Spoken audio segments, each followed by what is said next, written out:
Hello and evening all. Happy long weekend. North here, as you always would expect when you come here. Happy Friday. Happy Friday of a long weekend. Random Friday Night Live. I know you weren't expecting this, neither was I. But I had a couple of choices. Well, happy long weekend to you, Monique. Happy Homesteader. Look at you. Welcome, welcome, welcome.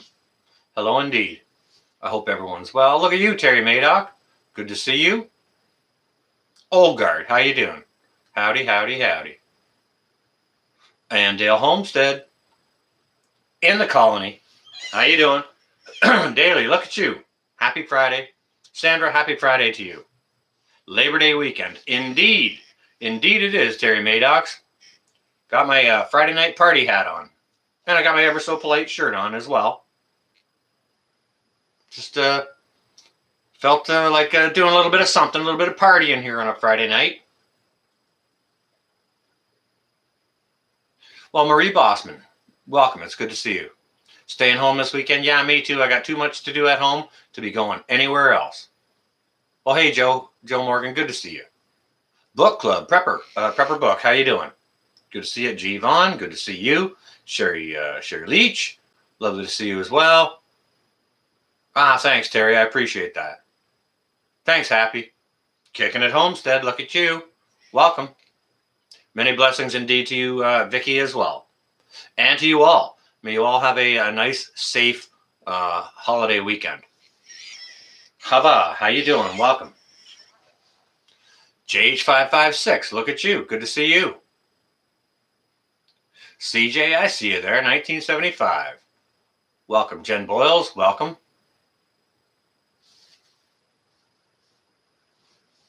Oh, no worries, Happy. I don't particularly care to shout out on other people's live streams, but if it's something pertinent we might be talking about, I don't mind. Monty, what is up? Knuckles. Sue S, how you doing? Welcome. Sean Alaska, look at you. Yeah, you know what, Sean Alaska? I thought that too. Like, you know, usually I'm moderating for Ed over on Prepper Nurse One until about 9:20 on a Friday evening. And then it's kind of like vapors out there. There's not a whole lot going on. So I thought, maybe I'll throw on a little live stream there. Oh, I didn't hear Hard Luck's going off the air. I did not. Daily. Kentucky Patriot, look at you. JJ, welcome. No, I did not hear that. Yeah, I'm enjoying the weekend as well. I'm having myself a libation. And, we're just getting through the hellos here. So if any of y'all want to go ahead and grab yourself freshen up your tea, if you're having tea, or iced tea, or maybe something a little more steep, go on ahead and do that while we say hello to everyone. Betsy, good to see you. Kevin Grip, hello, hello, hello. Hey, Judy, there you are again.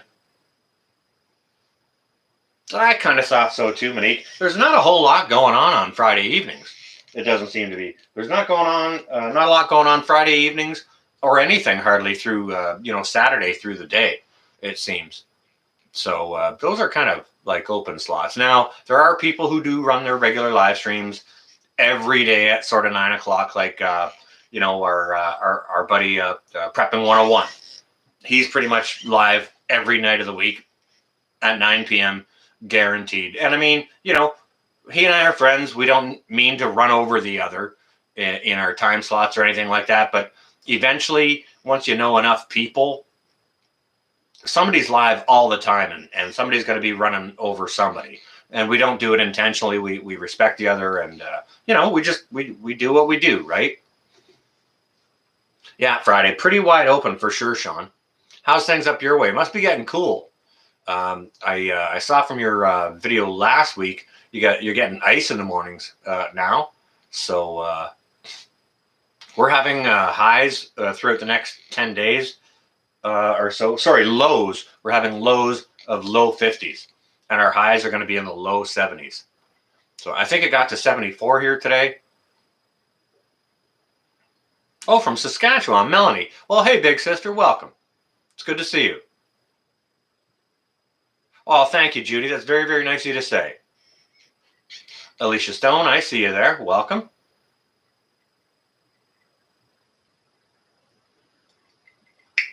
Hey, what's going on, Northern Girl? What's up, dude? I totally missed your chicken cam live stream earlier.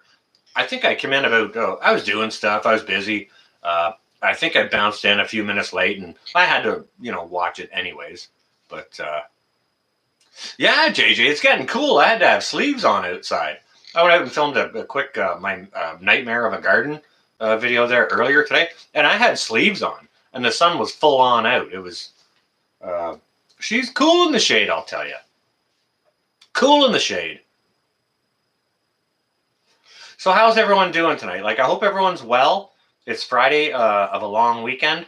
If anybody's got plans, or if you're sticking close to home, give us a little shout on, maybe what you're up to doing this weekend. If you got plans to finish up some gardening, or do some prepping, or whatever it might be. Maybe you're going camping or going to see folks, stuff like that. Hey, Rooster, good to see you. Honey badgers, there you are. Bravo, Melanie. Lovely to see you, as always. Yeah, so what's everyone got going on this weekend? Me, I'm sticking close to home. I'm going to be smoking some meats. I'm doing a whole bunch of dehydrating. Stuff's really starting to come in, like my peppers and my Swiss chard. So I'm trying to knock all that out of the way. I can dehydrate chard until the snow comes. And I understand it's supposed to come end of October here. So some red near the stereo. Color through the room. Some red near the stereo. That's my couch over here. I got a pillow cushion there. Our cabin in the woods. Hello. I missed some chat here a little bit. Sorry. Barbecue on Sunday. Well, I'll be using my barbecue to do my smoking. I'll probably do that video on Monday. So I think it's supposed to rain on Sunday, so I'll put my stuff down in the brine, and I'll let it roll for 2 days. And 2 days in the brine is fine. So you just finished editing the video, upload in the morning. I thought you usually uploaded that on Sunday. Oh, going to look for the fall colors. Lovely. Ooh, canning spaghetti sauce. Awesome. Is that other garden, Jen Boyles? I would expect so. Staying home and organizing this weekend. Very good. It's pretty cozy, Sue. Yeah. I like nice things, and I like to have nice stuff, and I like a comfortable house.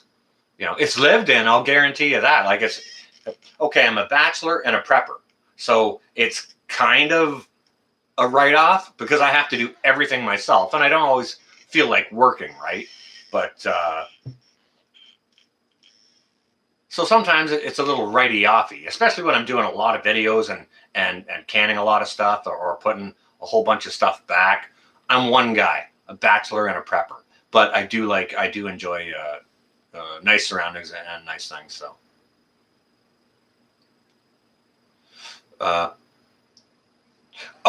you set for the time release. Gotcha. All right, gotcha, Sean. Roger that. Copy. ADK Man, there you are, guys and gals. Go check out ADK Man. Hey, maybe that's what we can do. We can drop some links here.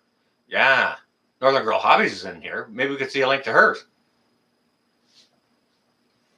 Beeswax candles. That's awesome, Monique.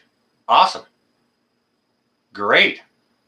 Oh, yeah, this old couch. Yeah, that's like a Victorian style a couch, and it's a nice big 4-seater. You can sleep a really long person on this couch.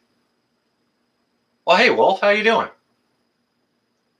Beautiful. Nothing better than spaghetti sauce from the garden.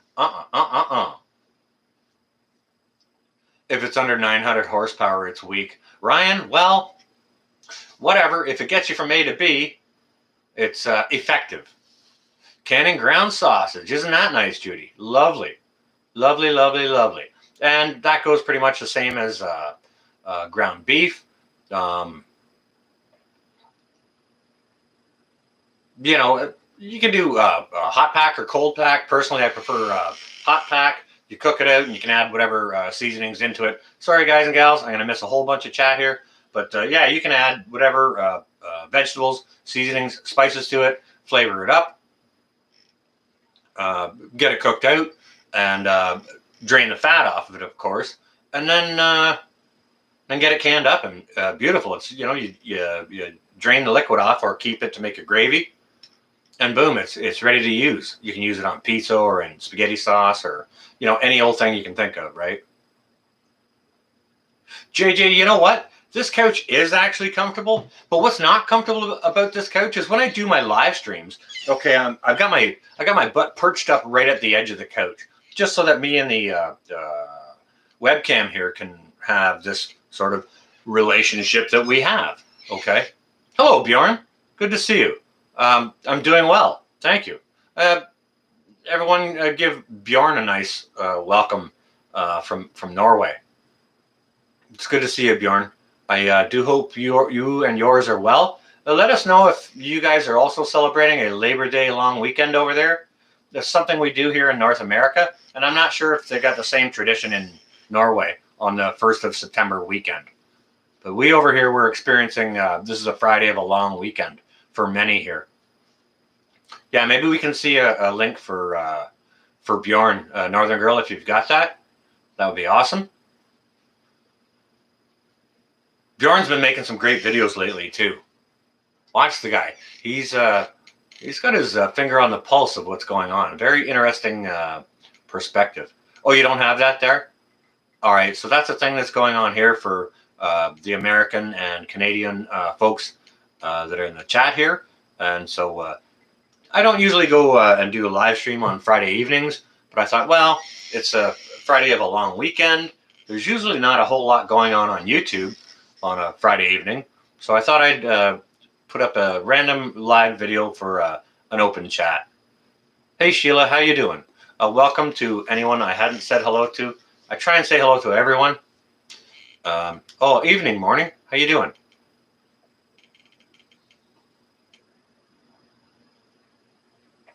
Yeah, if there's any links to other channels my moderators would like to bust out, like Lone Star Pioneering, there's one right there. Oh, JJ, thanks for busting out Bjorn's link. Thank you. Oh, Northern Girl Hobbies is on it too. Awesome. You guys are awesome. Yeah, how you doing, Les? I hope you and T are well. Hope everything's good down your way now that all the weather has passed and, you know, y'all are safe. Dagmar King, hello and welcome. Yeah, Northern Girl, I was watching your live chicken cam on a rerun earlier, and Beatrice is really teaching those chicks really, really well. Well, hey, Scott, how are you doing? Welcome. Hey, Cosmic, how you doing? Do you know what? There's another good channel we should see, Cosmic Cultivators. If one of my awesome moderators could put up a link for that, that'd be wonderful. They're doing good things, doing a whole lot of upcycling and recycling to like make their raised beds for their gardens and things like that. So I think it's a very worthy channel to watch, simply initially for that purpose. But watch more and you'll find out how cool they are.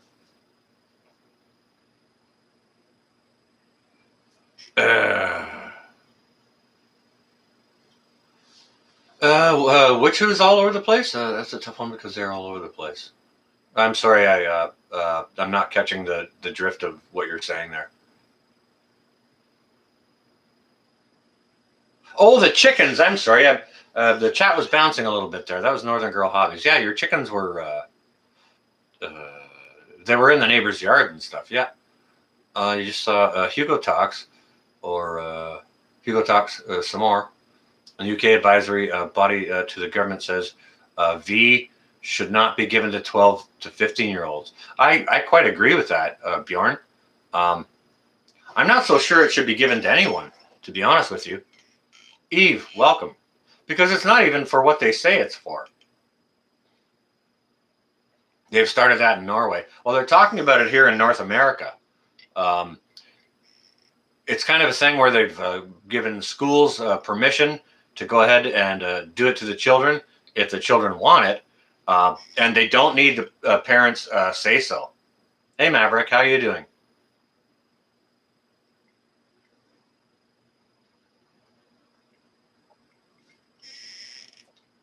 Well, good, Bjorn. That's we all need to definitely do what's for our best interest and for the interest of our children or those we might have a say over. So we definitely have to protect them because this. Like, let's talk about that jab, the special sauce for a little bit, okay? It's something. Oh, Pinball's in the chat. There he is. How you doing? Yeah, happy long weekend, Pinball. Oh, guys and gals, yeah, throw up a link for Pinball. He is awesome. Now, Pinball just had a video earlier today. Him and Mrs. Pinball just received delivery on half a cow for their freezer. And the price was fantastic. When he gave the breakdown, it's like $3 a pound. Amazing. But that kind of broke my train of thought. I was talking about, it's random. It does say random Friday thing. Open chat, so if it goes random and I lose my train of thought, it's just because I'm responding to so much here. So, and guaranteed I'm going to miss a whole bunch of chat. But if you guys and gals have anything specific for me, try and highlight my name. Oh, hey, Ivan and Joanne, good to see you. I was just on the phone with Ivan earlier. We were talking about the video I did the other day about the subscriber of mine that gave me a call and a heads up about the government going around door to door, knocking on doors, and asking about your jab status, asking about what, and this was in a rural area in Ontario, asking about jab status, how many people lived in the domicile, how many livestock are on the property. All those things. So Ivan and I were on the phone talking about that earlier. Cliff, you're wearing lives and underwear? Well, all right, as long as you have underwear on. Like, everybody knows for a fact that you don't have to have pants on to do a vlog or a live stream. However, it is the case that I do have pants on. And they're, predictably camouflage.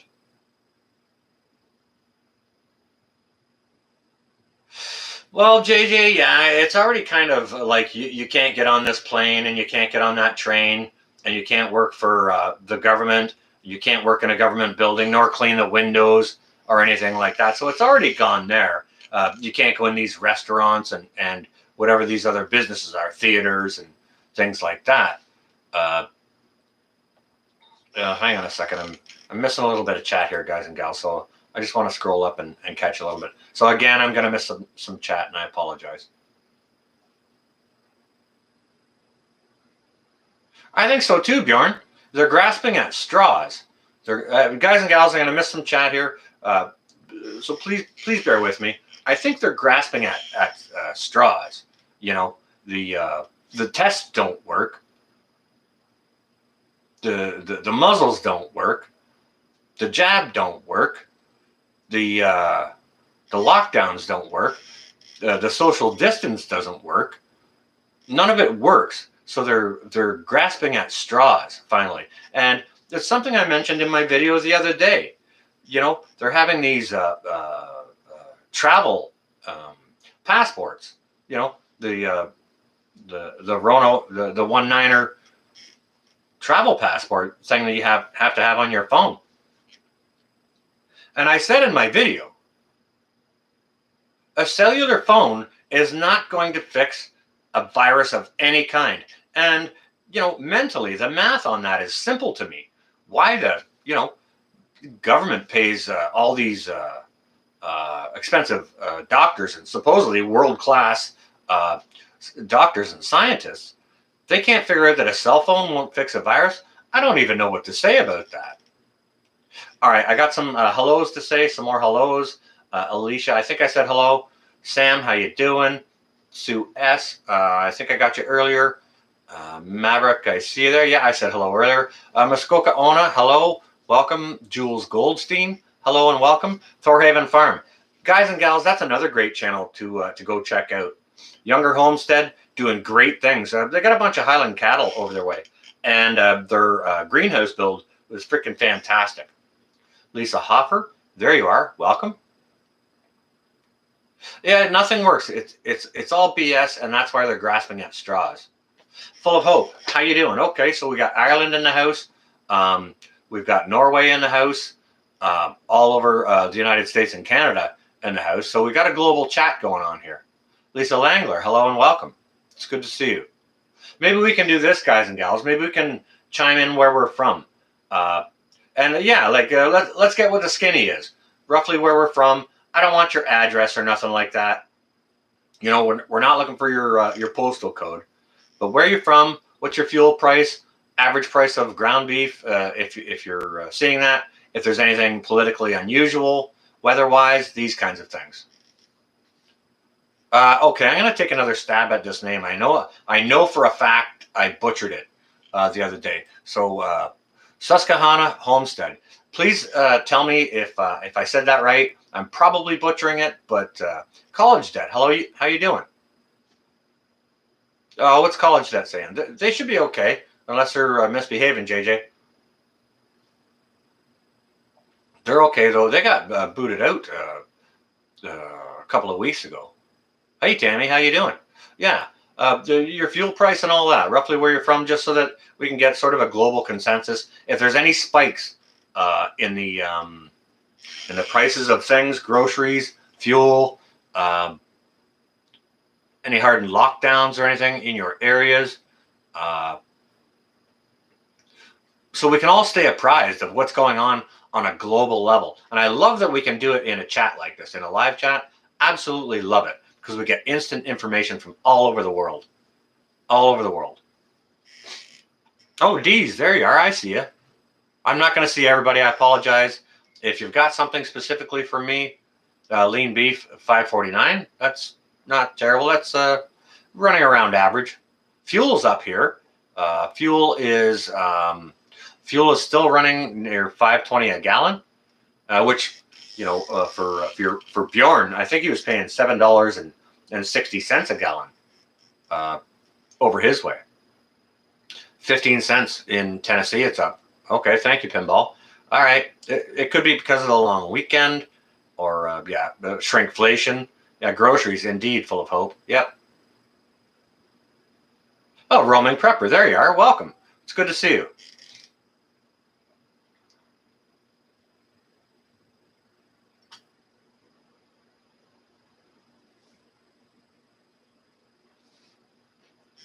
Hey, Bjorn, I like that attitude. I love that. So fuel's still up here. Yeah, it's elevated. It has been for a couple of weeks now. And as our wonderful government warned us about a month ago, Canadians should be prepared to see the highest fuel prices they've ever seen. It's like, oh, really? Thanks ever so much for the lube on that. You know, beef is getting scarce from Norway. You're eating it all. Well, for sure. You eat a pound of red meat for lunch, brother. Price is not the same as it was before. Well, for decent quality Canadian AAA beef here, you know, for your prime cuts like tenderloin and ribeyes, boneless ribeyes, you're talking about $58 a kilo up here, or $25 plus per pound. So it's very, very expensive. Yeah, Lone Star, I'll be there. I'm sorry I didn't make it last weekend. I I was on the telephone with my mother when you texted me on that, so I apologize for that. Huge spike in cases. Okay.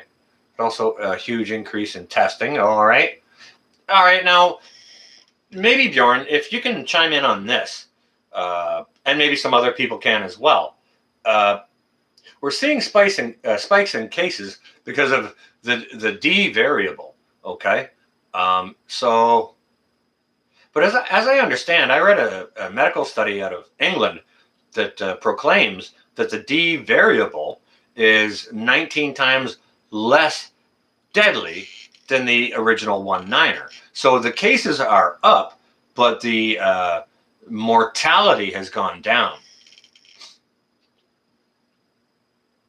30 per kilo? That's still less than what we're paying here, Bjorn.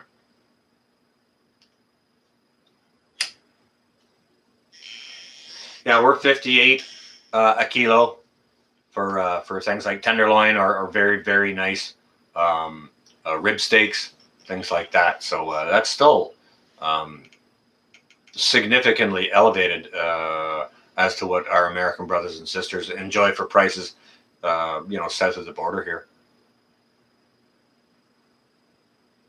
The 1/9er is a lame duck, as far as I'm concerned. Like I said, right from the beginning, they're going to ride this pony and whip it for everything it's worth. Every last drop of blood, they're going to squeeze it out of this. They're going to ride it and hold on to it and cling to it. Because obviously, they don't know what to do about it. They don't know how to address it. Chainsaw fuels and, butter. Oh, really? Okay, I talked on butter. We had a sale at Freshco last week, so I got a few pounds. Like, I already had a few pounds before that, but I mean, if I'm down to 4 pounds of butter, I'm out. You know what I mean? I'm kind of out. But so we had a to go along with fuel prices and food prices in our area here in Canada. It's kind of like somebody switched the autumn switch. They just flipped the switch and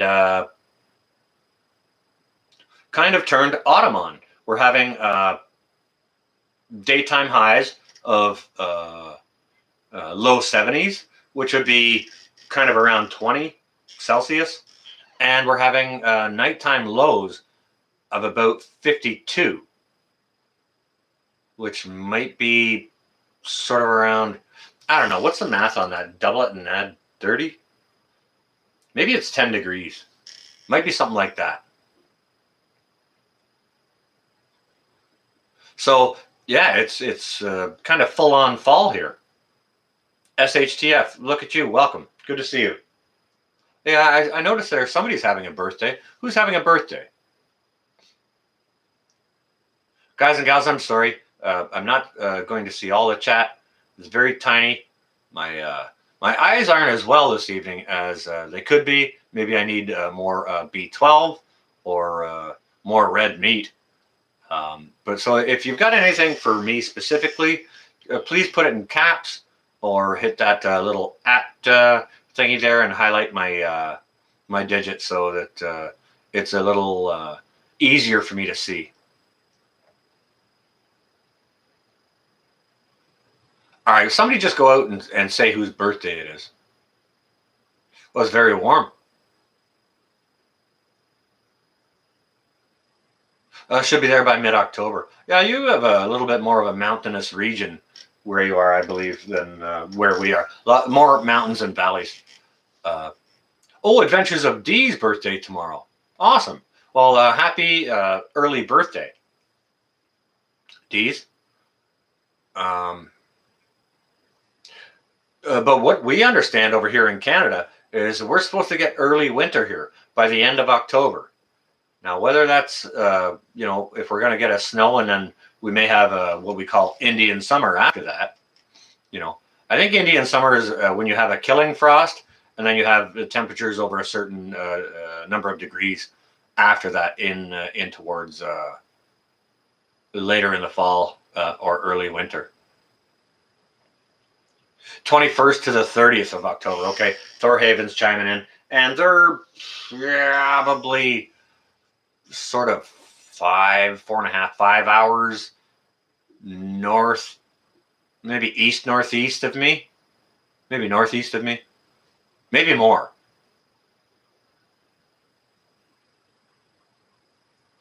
But yeah, that's a great channel to have a look at. Thorhaven Farms, guys and gals. Please go check them out if you haven't. And you know what? Like, they're a great channel doing good things, and they've only got 760 something subscribers the last time I saw. I'm against the testing too. I don't want to have any business to do with anyone's test, because then all of a sudden you're put into somebody's register or logbooks or anything like that. Pinball, it's your birthday. If it's your birthday, Pinball, happy birthday. Somebody says it's Dee's birthday tomorrow. I would have baked a cake. I've got lots put away in the pantry. Just box ones.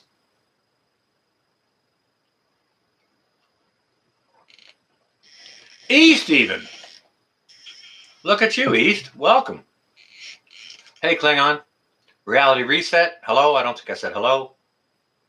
Hello to anyone I hadn't said hello to in the chat already. So, no test. No, thank you very much. No. I don't need the, that's like the preliminary brain jabber. And what's on that thing when they're squishing it around in there? And if it's that kind of test, why can't they just swab the inside of your cheek? Right?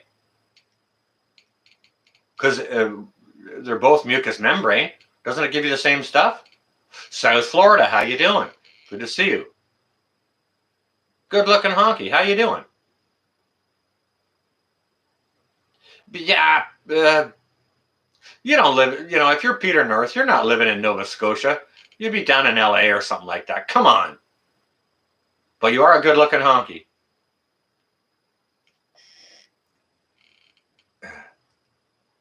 Well, as long as you're getting older and better, and not older and bitter, Pinball, because some people get older and bitter.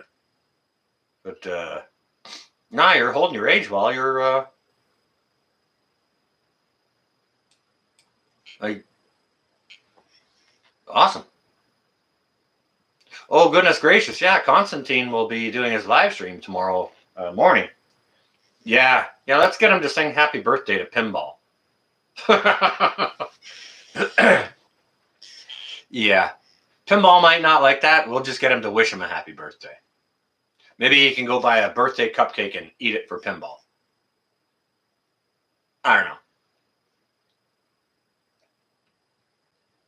55. I can't drive 55. That wasn't a terrible song from Van Hager. I wasn't much of a Van Hager fan. I preferred the original one. But hey, things are what they are, right? American Eagle, no, I haven't. It's just not on the docket yet. I'm up to other stuff. I'm putting I'm dehydrating peppers and doing smoked meats for my my freezer for the winter, and my garden is just starting to really rock and produce to a point where I need to start harvesting and processing. So I'm concentrating on that for now, but I'll get to it. That's going to be one of those indoor late fall time things when I've got my garden put away, and the only gardening I need to do is sort of planning, right? No actual physical stuff. Okay, now the reason why I put up this live stream tonight, I suppose I could have recorded that video this evening, but I didn't really want to dedicate that much time to setting up that video and the equipment and ingredients and going through all that and then posting it. I don't particularly care to post a video at this hour on a Friday anyways. Live stream, no problem, but a video, not so much. Now, the alternative to doing a live stream tonight for me was going to be a recap on oven canning, like dry canning in the oven, some crackers and snacks, because I think old Nan's asked me to do some more dry canning videos. So, Steve M, I see you there. Welcome. It's good to see you. A margarita live chat. Goodness gracious. Yeah, I'll be searching for my lost shaker of salt, I'll tell you that. And I think those margaritas have tequila in them. I can make tequila with that air still that I have. I can most certainly do that.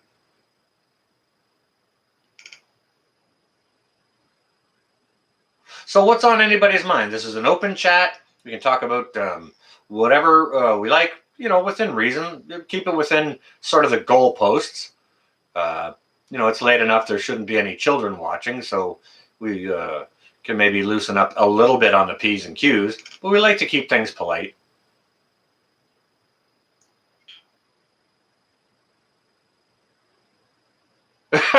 Yeah, you did need room in the freezer, Pinball. Yes, you did. Nice haul on that half cow too. Fantastic price. $3 a pound across the board, basically. $3.50. Fantastic. You can't beat that. For your ribeyes and your all your nice cuts of meat for smoking and all that. Hey JT, how you doing? You can't like your briskets and your shoulder roasts and rump roasts and stew beef. $3 a pound, you just can't beat that.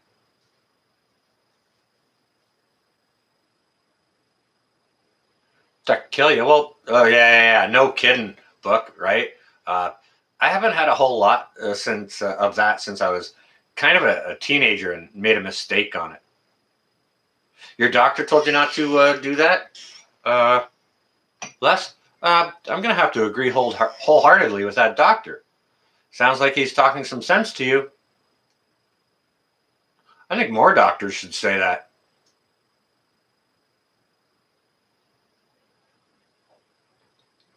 No. Fish sauce is a ingredient you use in cooking Oriental cuisine, whether it's stir fries or whichever. It's a different type of liquid. And fish mox is an antibiotic. Gvon, you on your way? All right, you stay well and safe. Have a good Labor Day long weekend. Shift Kicker, how you doing? Welcome.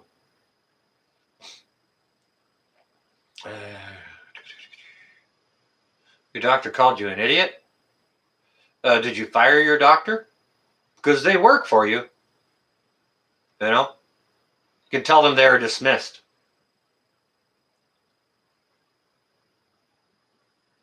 Probably going to get a socialist government in 2 or 3 weeks. The labor is quite centrist, but they will have to be joined by the socialist left. Party actually named that. What? Really? Okay, so taxes will be increased for sure. Susanna, how you doing? We're in the middle of a federal campaign, a political campaign here as well. Bjorn, I'm not sure if anyone's following it. It's Canada, right? And we got Mr. Frickin' Sparkle Socks as our fearless, liar and thief.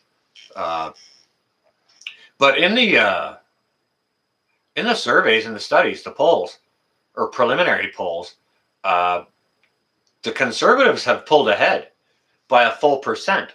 Now the conservatives need 3%. Here we are on the 3rd, and I think the election takes place on the 20th. So the conservatives are giving them a run for their money. I think it was stupid for Trudeau to have called a snap election halfway through his term. Why would he do that after all the crap that he's done over the last 2 years against the people? With the lockdowns and the jabs and the closed businesses and permanently closed businesses and stuff like that, right? To me, just a stupid move. And that idiot we have here for Premier of Ontario, what's his name there? That guy that's cooking cheesecake in his basement and telling everyone to stay in their basement while he goes and has his family over for dinner. Doug Ford. That guy committed political suicide by installing those mandates for the jab passports in Ontario. And Sparkle Sock said he's going to do the same thing for Canada, but he's not going to announce it until after the election, of course, because why would he? It would be political suicide again. And I think he's already committed that suicide because he's already talked about the passports, and he's already talked about the what's call that, a suppression of information crap that they dropped just after they walked out of the house before their summer vacation. Censorship. Sorry. Roaming. Isn't Ford the one who was a crackhead? I think that was his brother. They're a family of drug dealers, right? So it's incredible how short people's memories are. You know what I mean? Just incredible.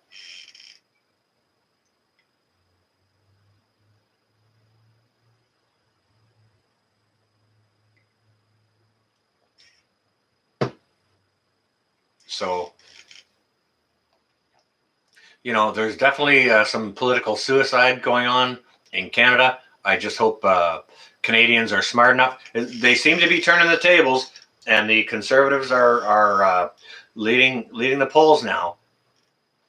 But I just hope enough Canadians keep their head above ground enough and can see what Sparkle Socks has set up for us for what's after the election. Just,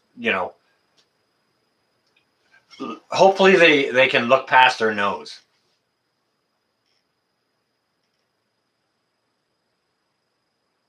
Yeah, crazy aggressive. I saw Sparkle Socks speaking in, he was speaking in Calgary, I think, Calgary, Alberta.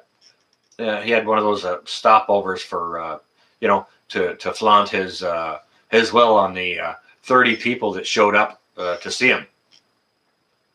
And he looked like Hitler. He was like, and you will not get on the bus with us. You know what I mean? It was crazy to see. It's like, whoa. You're not going to get on the plane. You're not going to get on the bus with us. It's like, wow, man. Holy cow. Oh, Melanie, you're leaving for church? Oh, Friday devotions. Okay, gotcha. Right. All right, well, make sure you travel safe and enjoy your service. Yeah, stay well and safe, okay? And maybe have a nice barbecue or do whatever you can to enjoy yourself this long weekend. So stay well and safe. But yeah, Trudeau's been sounding like a nutbag. Complete, absolute nutbag. And you know what? He's, probably like any other government, he's gone ahead and, with our money, gone ahead and hired his own media, and he doesn't let any other media in. 2030, no gasoline or diesel vehicles allowed on the road. Yeah. What was that? Mad Max. Mel Gibson from the 80s there. The environment. Good Lord. Yeah, they want it all electric, but they don't, the environmentalists don't realize that all those things, it's all made of plastic. It's all fossil fuels, right? Oh, yeah, he was confined to a rooftop because everyone was booing him. That's right, yeah. Sparkle Socks is going down in favor big time. Let me just back up so I can see this Northern Girl. Rooftop in Sudbury. Yeah, I didn't happen to see that video. To be honest, I don't really care to watch him. Hey, Bigfoot, how you doing? Welcome. It's good to see you. I hope you and Lake are well. You, Lake, and your family. And that you all have a safe Labor Day weekend. Yeah, everyone say a nice hello to Bigfoot. Any word on work? Lori? Nope, nothing yet. I'm going to have to change venues of what I do. I can no longer do what I used to do for a living. So what that's going to entail, I'm not sure. I'm going to have to take a crash course on how to use a computer because, as you guys and gals know, I am not gifted when it comes to all things techie. So Sparkle Socks is going to show Canadians how Dominion works. Yeah. We used to have a grocery store called Dominion here in Canada. It was a good grocery store. Of course, leave it to the government to get their hands involved in anything, and they can frig up a good thing, no problem. When was the last time anybody heard about a really, really good thing being helped by the government? Or was it steamrolled or squashed? Or did they mismanage it or fumble the ball somehow? Hey, Kenzie, I hadn't said hello. Oh, there's Carolina Angel. How you doing? Susanna? Again, to anyone I hadn't said hello to, can I do farmer stuff? Sam, I grew up on an operating 360-acre beef and hog farm. Had a maple bush on it, a mile and a half of trout river meandering through it. I can do all kinds of stuff. It's amazing what you learn on a farm. It's amazing what you learn about hydraulics on a farm when you're 10 years old. You know what I mean? So I've been learning those things all my life. Learning to code, maybe learning to break code. Maybe a throwback to some things I used to do in the past. Kenzie, great to see you. Where are you from? I'm getting something, Lori. There's it's a CRB, but it's not going to last forever, I'll tell you that. So I got to make some fancy moves in the not too distant.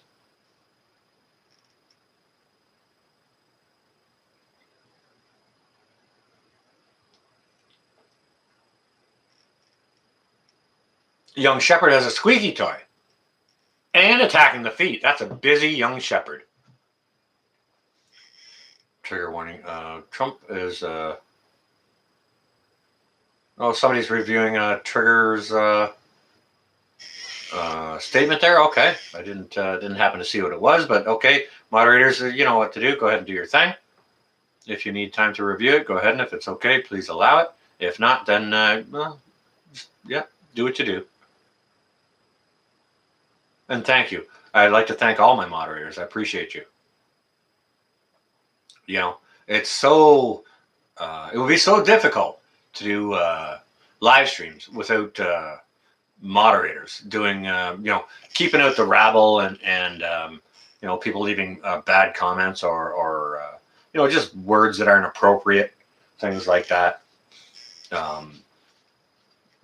Because anyone who's done any number of live streams will know there'll be trolls come in and just inundate you with like a crap bomb after crap bomb after crap bomb. And it's very, very important to have those moderators there to have your back, to look after those, because it's very difficult to do yourself while you're trying to attempt to do a live stream, address a chat, have your own thought process and all those things. So moderators rock.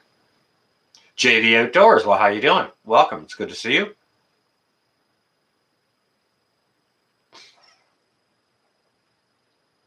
Yeah, so anyways, again, guys and gals, this is a random open chat. We can talk about anything you want. If there's something on your mind, or if you have prepping related questions, gardening related questions, Lord knows there's outdoor bushcraft type questions, fishing questions. Lord knows there's enough talented people with good information here in the chat that if I can't answer them, then there's plenty of people here who can. So, and I think that's one of the best parts about doing the live streams. All the people in the chat, the absolute world of knowledge that's there within the people. Like, we got 97 people in here, and there's 97 amazing folks in here with an incredible wealth of knowledge. Lone Star saying, let's do a room raid. Canadian Cabin Girl. Hey, how you doing? Canadian Cabin Girl, it's good to see you. I hope you are well, and I hope it's not too cool up there for you. Well, Sherry Leach, well, thank you very much. I appreciate that donation. How are you? I do hope you and yours are well.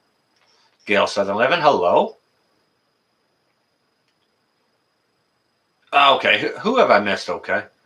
Bob, I think I got you. Alicia, Reality Reset, you and yours. Oh, wait a second. That's Melanie saying. Yeah, okay. Gotcha. The Nut House. I got caught up a little bit there. It's unfortunate the chat bounces and I can't see everything. Sometimes I scroll down a little bit. If I see something highlighted that I can pick out that I happen to miss, I'll go back and get that. But if burgers on the menu, do you know what, Rich? I went out and I bought myself some extra crappy frozen burgers, and they're really small. They're not even big ones. They're like 2.5 ounces, or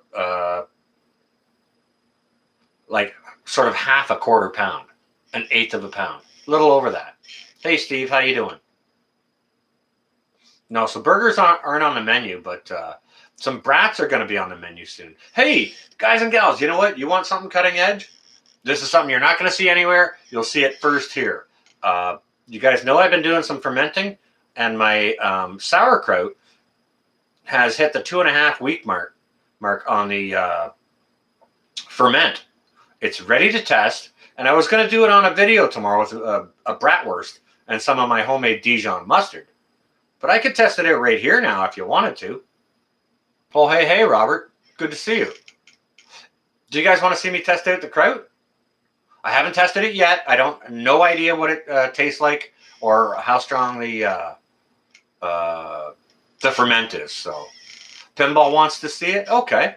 Anyone else? If you want to see me test out the kraut, hammer a 1. Yes. Test. Yes. Lisa Divine, I can see you. Welcome. How are you doing? It's easier for me to see if if it's for me, you put it in caps. If it's for everyone else, leave it in lowercase or put the at their name. Ones. I see a bunch of ones. Yes, please. Okay. All right, guys and gals. Oh, Hickorycroft. Hey, how you doing? Welcome. It's good to see you. Guys and gals, go check out Hickorycroft Farm. Lovely, lovely people and great wealth of homesteading knowledge and farming knowledge over there. Seriously.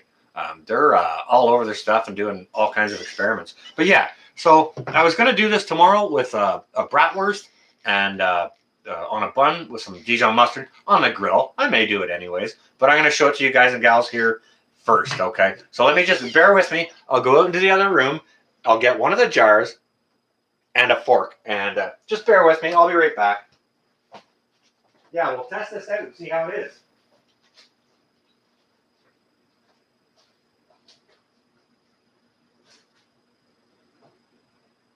Okay.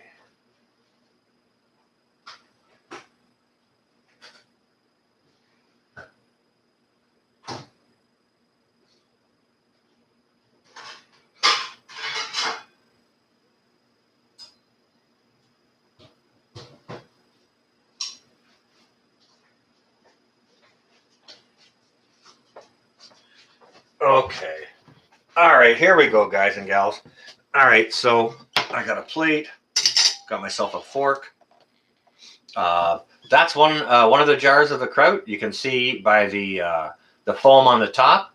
Maybe you can get a better scope of it from this side. It's still doing its fermentation thing. It's still got obviously this fermentation one-way breathable lid on it, and you can see the spring is still inside to depress the cabbage below the brine itself. So what we're going to do is we're just going to open this up. I'll take the spring out.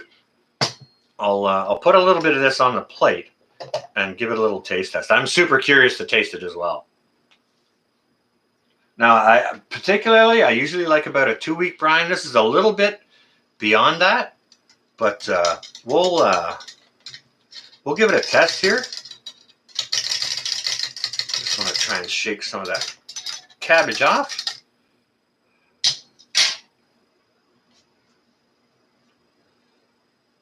Oh, it smells good. No. Well, it smells good. Packed in there very, very nicely. Okay, so that's right out of the jar.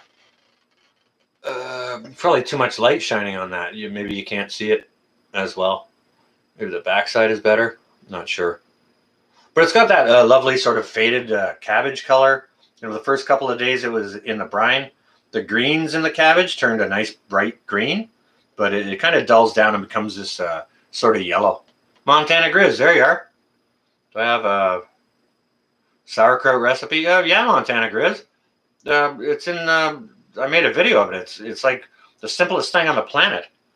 It's cabbage and 2% by weight of salt. Use kosher salt or pickling salt, not anything with iodine iodized. But yeah, go check out my video. Northern Girl, maybe you can drop a link to that sauerkraut video. Do we need the spring tank to make it? No, people use weights. What you have to do, the key, Northern Girl, is to keep the vegetables down below the surface of your brine. Because if your vegetables come above the brine, they'll spoil on you. Okay? And you don't want to experience spoilage there. Okay? All right. So I've got a little bit of sauerkraut on this plate here. That's a pretty big forkful for just the first taste of sauerkraut here. So I'll get like about half of that. All right. That's what I got there. And I'm going to give it a taste. Okay?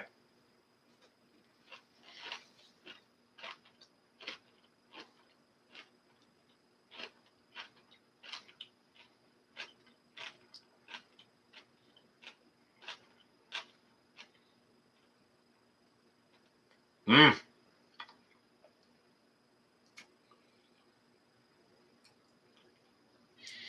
I'm going to be having that for breakfast with some bratwurst and my homemade Dijon. This is excellent. It's excellent. Delicious. Yep, it's still nice and crunchy, Pinball. Yeah. Yep. Absolutely wonderful. That's my best batch yet, in fact. You know what?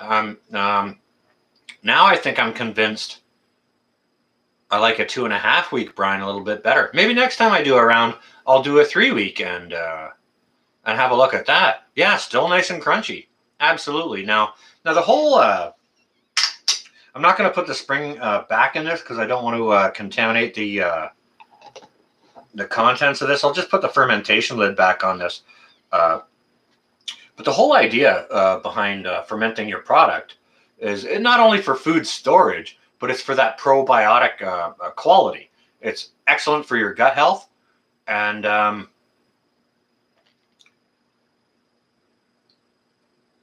if you can it though, like you can water bath can it to make it shelf stable. You can water bath or pressure can it. Do your research on that. I've done neither. Well, I did do a water bath canned recipe that I didn't care for at all. But water bath canning it or pressure canning it will kill those probiotic qualities. And yes, you need to refrigerate this after. Or yeah, yes, I will be refrigerating this to stop the fermentation. I'm going to refrigerate this jar. And the only thing I'm going to do to it is I'm going to change out this fermentation lid just for a regular ring and flat, like a wide mouth flat for this. And yeah, just put it in the fridge or your cold storage. As long as I'm not sure what the temperature it needs to be below to stop the fermentation process, but most or many cold storages will stop that fermentation process. However, if it comes above that, it'll begin to ferment again. And if you've already got your flats and lids on it, it could explode on you. So, you definitely want to keep it cool once you've... How long will it last in the refrigerator? Not long enough. I need to make more. The thing about it is I usually go through it. I don't make too much at one time. I'll make what I'll make what I use. Like I had one cabbage here, and like this is a quart jar, okay? And this is the more full quart jar. You can see the liquids up to here, and this cabbage is packed down pretty hard. So the top of the cabbage is kind of down here. Once you fluff it up, it's a little more than that.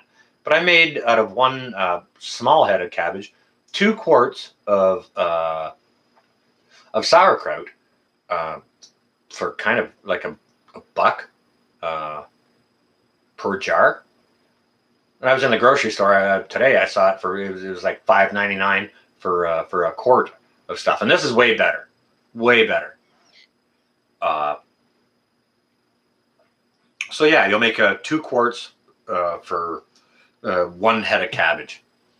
But yeah, just go to my my video on making sauerkraut. Super simple to do. Like I said, 2 ingredients. And if you're using old cabbage where it's not producing enough, extracting enough liquid out of the cabbage, if it's a little dehydrated, you can just go ahead and make a 2% water brine. Just whatever weight your water is, add 2% weight of salt, and that'll create enough percentage of salt in your brine. You can cover the rest of your sauerkraut with, because it does take a long time to work and to get all those juices out. So, gotta fluff your kraut. Absolutely, you do, Triple Horn. Yes, you do. Yep, you don't want it all compacted, especially when it's going on top of a brat with some nice wine Dijon mustard. One of the simple pleasures in life. That simple combination of 3 things there, you don't even need a bun. Like, yes, I did get some buns for it today, but just brat with some sauerkraut and Dijon mustard on a plate. Ah, Stuart, boom, there you go. Thank you. Okay, so anyone who wants to watch my video on how easy it is to make sauerkraut, super simple. Stuart there, he's got the link to it. So yeah, please go ahead and watch, and you can see how easy it is to do. It's like, it's one of the easiest things on the planet.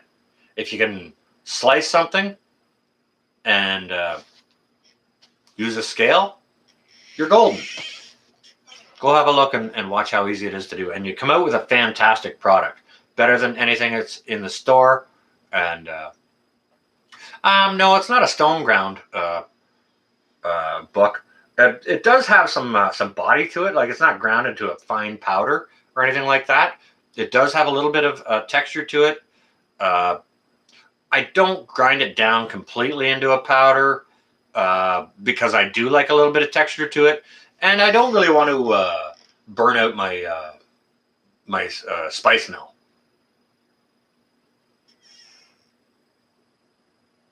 I'm sorry about that, Lisa Divine. Not really. Do you know what? If I'm making you hungry, that's a good thing. Do you know what that means?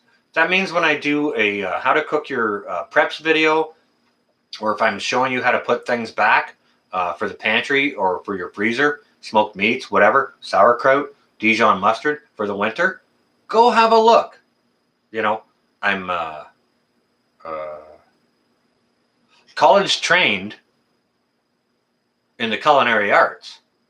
So I've got my background with the culinary world, okay? So it's like, for me, being in the kitchen with different ingredients, it's kind of like playtime. Oh, let's try this recipe and let's try that recipe, whatever else. For me, doing dishes isn't really on the docket. I hate doing dishes. I'm really good at it, but it's just not on my top things to do. I would rather be experimenting with some foods, trying out different new recipes, showing you guys how to do something with what I know. Like, why would I buy Dijon mustard? I can make it myself, and it's way better, right? Oh, Alicia, I appreciate that. Yeah, so when I do those videos, guys and gals, go have a look. And if you like it, maybe you can learn something from it, or change up the recipe, one of your recipes a little bit, or change mine up a little bit to suit your needs, whatever you guys like. I think that's awesome. And again, this is how we learn from each other, right? Like, there's lots of y'all out there who have your areas of sort of specialty in however you're prepping or doing your bushcraft, or your homesteading or farming. Everybody's got their unique little slant to how they approach things, which makes it very, very cool. You can find 10 different homesteaders and find 10 different ways to grow your onions, for example,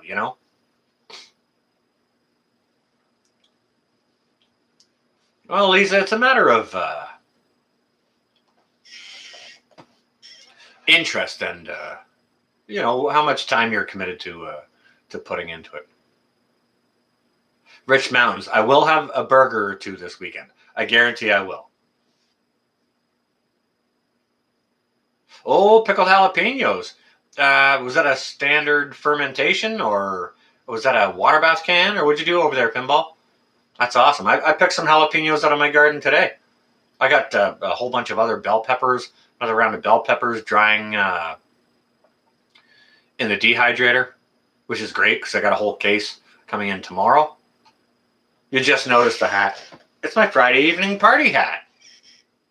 I haven't had it on in a while. It's a long weekend. I thought, hey, I'll put on my extraordinarily polite shirt and my party hat and just say happy Friday to everyone. I hope everyone's well and safe. Hope your fuel prices aren't too high. Your food prices aren't too high. Hope it's politically stable for the time being where you are and that you and yours are safe and well. Rooster, you on your way out? Did I miss something?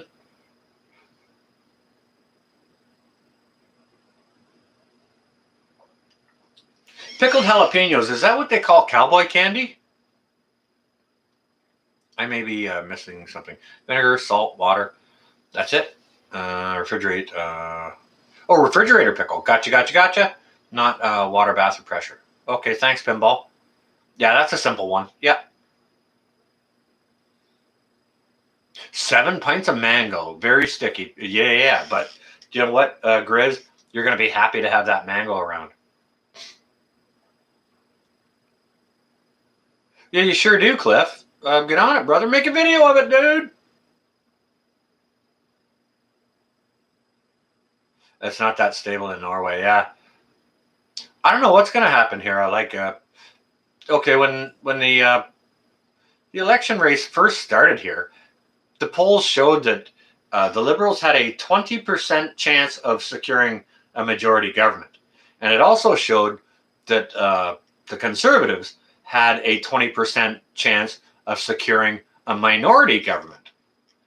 But with the Conservatives leading in the polls now, only by 1%. That may have been bumped up because that's kind of yesterday's news.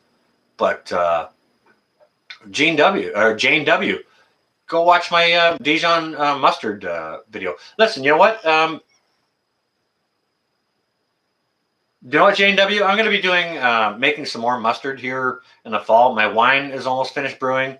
I use white wine in it. So once it's done here in another week or so, I'm going to be putting up another video of how I make my Dijon mustard.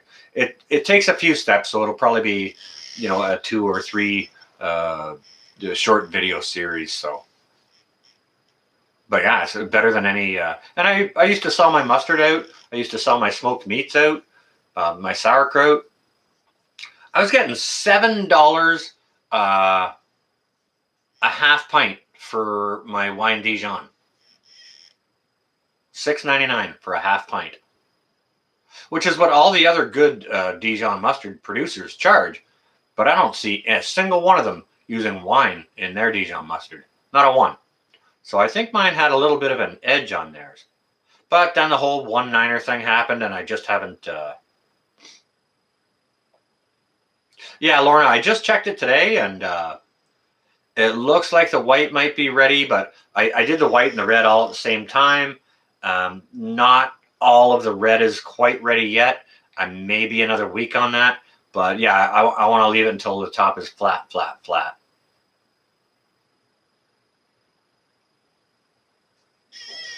Well, Alicia Stone, I've been moderating for a lot of big channels for a long time, and that's basically every time that they go live. It is an impromptu test, an exam on speed reading, problem solving, trying to say hello to people. A lot of times when I'm moderating, I don't even look at people's names. I'm looking for the content of what their chat is. A moderator could say something and I wouldn't even pick up on it, because oftentimes if it's a blue moderator, I'll just skip over it. But yeah, you get a lot of practice moderating for other people. Pinball is another nice channel that I am happy to moderate for. So can you spare some North Poupon? Yeah, I'll do another video on that. But I do have one from, like, it's a little over a year old. Earlier in 2020 than August. It was in June or July. I'm not sure. Yeah, speed read, problem solve, do all that thinking all at the same time, and still respond to people, welcome people into the chat, bust out links for people, all that stuff. So moderating for a busy chat that's got 1,000 or 1,300 or 2,000 people in it, it's work. It ain't no picnic. It's not. You're not just sitting around, you're not getting the glory because, hey, look I got a blue wrench. It's not that at all. Most of the time you don't even hear what the content of the channel owner is producing out because you're busy with the chat, trying to keep things clean. And what a favorite sauerkraut recipes for canning since 12 large cabbages. Well, this one here, Grizz, this is just straight up cabbage and salt. And now there's another one that you can do. You can do anything. You can add anything you want into your sauerkraut. Like I've done sauerkraut before, where I've added fennel seed, whole peppercorns, and like where I just used a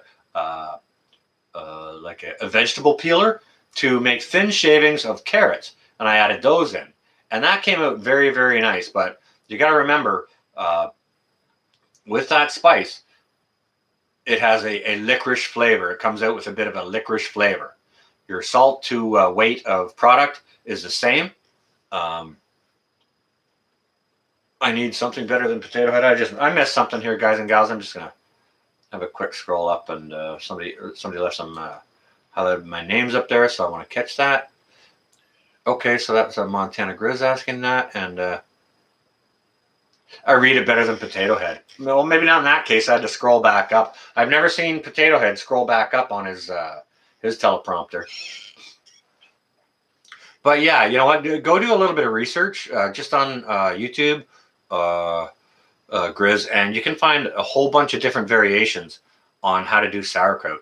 But the basic recipe is the exact same: 2% of non-iodized salt to the weight of whatever your vegetables are. Yeah, you can put crushed chilies in there, crushed chili flakes, anything like that. If you want to put jalapeno peppers in there, you can do that. I mean, you can create whatever flavor profile that you want. Just understand it's going to ferment and be preserved that way. And the key is to keep your vegetables underneath the surface of your liquid. Well, Donna Aiken, how you doing? Welcome. It's good to see you. We're just having a random Friday night chat here. Which video did you watch, Les? And what questions do you have? I'll probably be able to tell which video from your questions, but please go ahead, Les. Guys and gals, go check out my buddy Les down in Texas. Lone Star Pioneering. Great guy, him and his wife. Lovely family. Man, they got their garden decimated this year. They did not have any luck whatsoever. They just got their butts handed to them again and again and again. I mean, you guys are a trooper for going through that.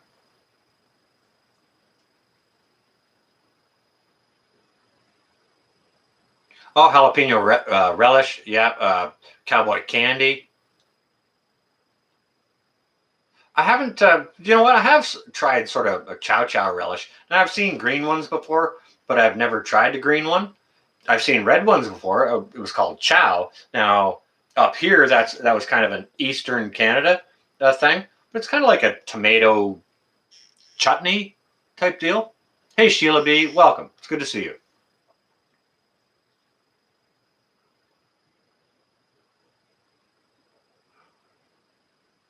Oh, the crab video. Les, you could can it like a water bath or pressure can it. Do your own research on that, because I'm not going to. What I do is I keep it in the fridge so it keeps its probiotic qualities. If you can it in any way, it's going to detract from its probiotic qualities. That quality that it adds the good probiotics for your gut health. Cha-cha good on a brat, a hot dog. Well, Monique King, thank you ever so much for that donation. You didn't have to do that, but I appreciate that. Thank you. It's very, very kind of you. I do appreciate that donation.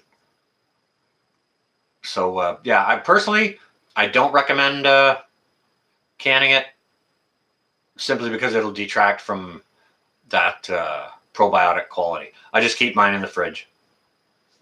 Yeah, canning does kill the enzymes, Sonia. Absolutely.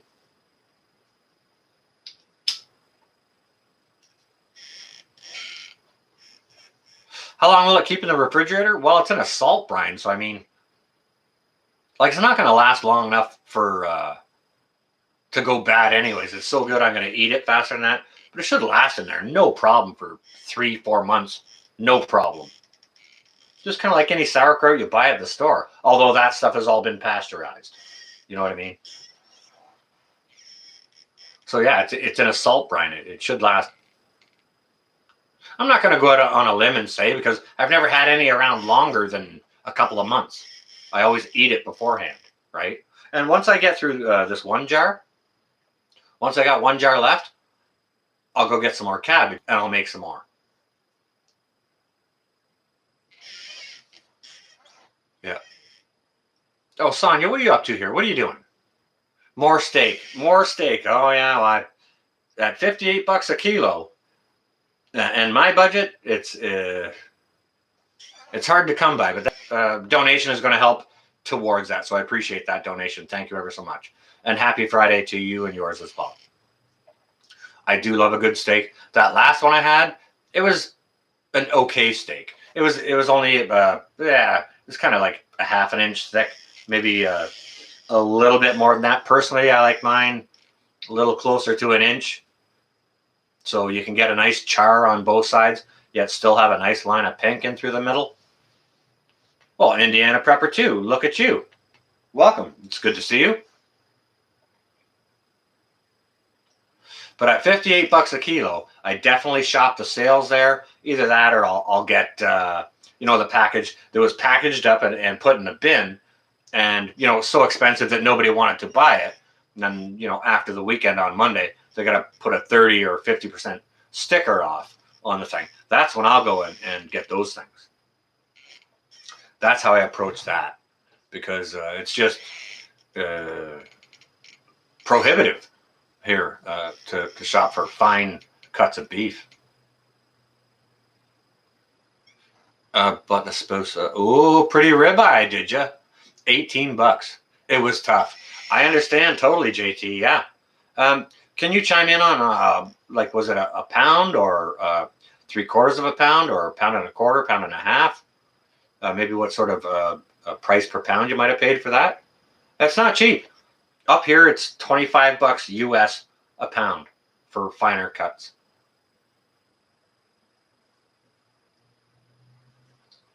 That's not stuff that's pre-wrapped and in the bin. That's like in the butcher's counter, nice thicker cuts. Your AAA prime Canadian top quality beef. And I mean, some of that stuff I was cooking was frickin' Mexican beef, which is why it was so inexpensive. It was not only inexpensive and on a sale, but I got it reduced, like at a reduced price. Gotcha, JT. But I hear you on that. $18 for a steak, that's not cheap. For one person to sit down and have their protein portion for one meal, that is not inexpensive at all, right? Not inexpensive at all. Alicia Stone, you on your way? All right, you stay well and safe, okay? If you're in North America here, enjoy your Labor Day long weekend, and please stay safe during that. Don't go out and do anything crazy or be on the roads when there's lots of people doing drunk driving or anything like that. So stay well and safe, and have a fine, good weekend. Maybe get by a bonfire with family. One of the best things. That's one of the best things I could possibly do. One of the best ways I like to enjoy my time is just get beside a bonfire. You don't need a TV. You don't need music. You don't need a radio. You don't need anything. Just, yourself, whoever's around you, the stars, and the fire. You got $70 worth of meat in your freezer, and you want more. Yes, you do want more. Oh, you can't Tetris anymore in there. Gotcha.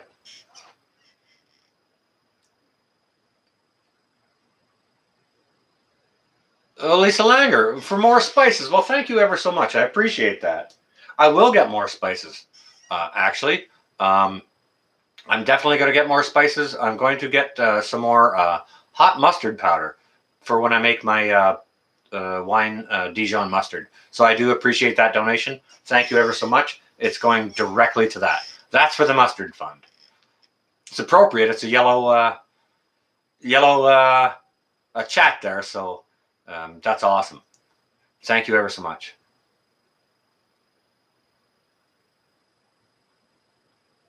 For me, Carolina, I love a bonfire whether I'm alone or with others. It's preferable to have others around for sure. But I mean, me being a single guy, and I've been single for off and on for a lot of my adult life, I'm actually comfortable with my own company. You know what I mean? I'm never lonely.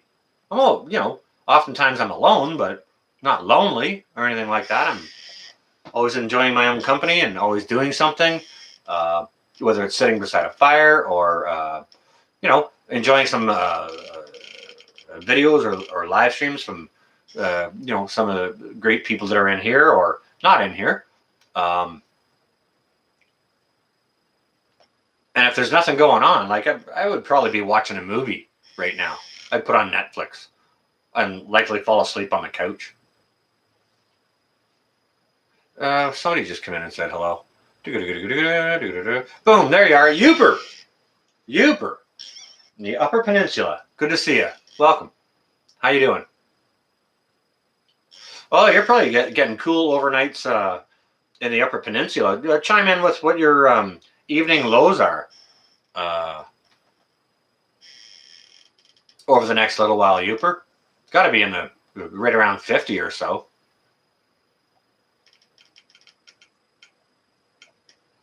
Yeah, campfire, bonfire, absolutely. Nothing like a good fire, especially on a cool fall evening. Oh, yeah. Wow, I'm still having the after flavors of that sauerkraut. Absolutely delicious.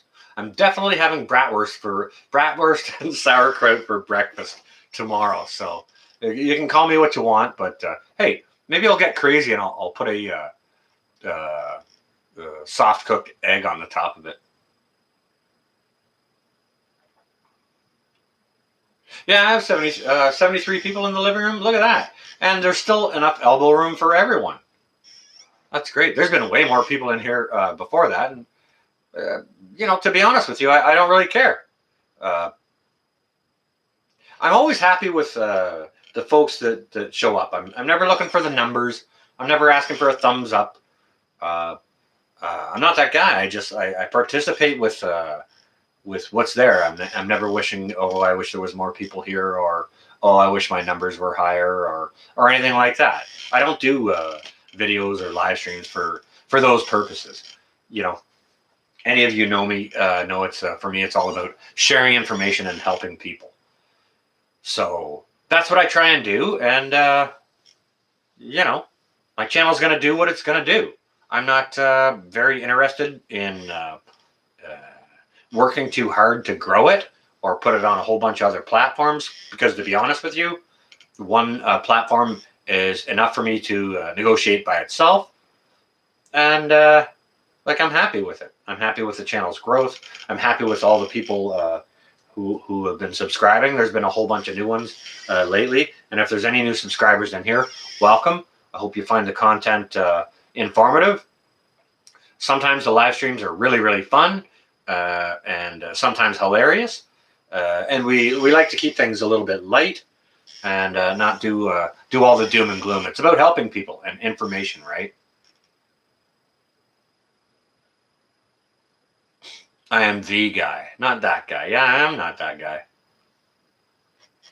I'm some guy, but I'm the guy. Yeah, for sure. I just try to be myself and share what I know. Basically, all I'm doing here, why I started my channel to begin with, I started my channel basically at the onset of the lockdowns last year. So I've been on for, I guess maybe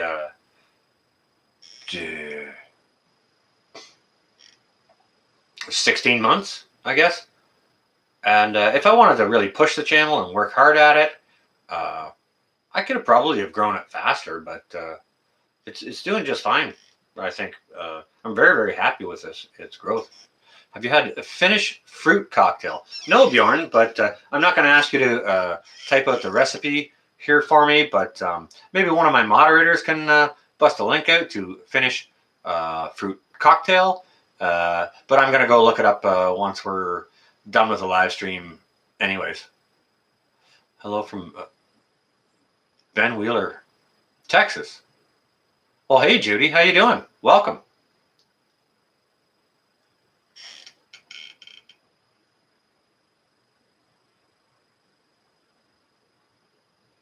Banana bread. You know what's absolutely fantastic? And what everyone should do and learn to make that ever grows a zucchini plant in their garden, learn to make zucchini bread. Personally, I like it better than banana bread.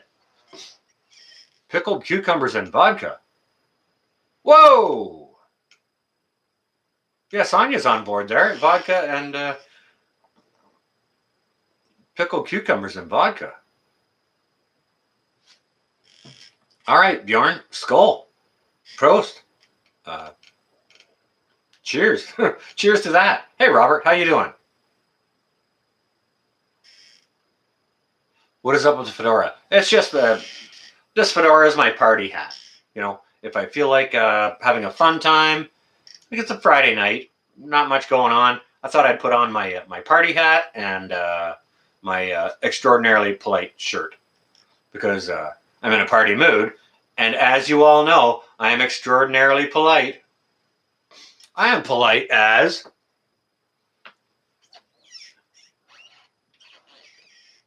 You got a 5-pounder? Yeah, Cliff. Nice football there. What are you going to do with it?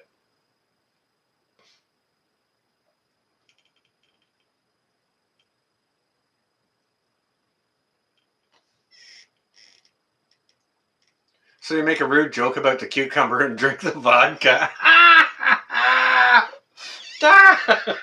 Bjorn, I like your style. I thought I liked you before, but the more I see your sense of humor, that's great. Hey, cat lady, how you doing? Welcome.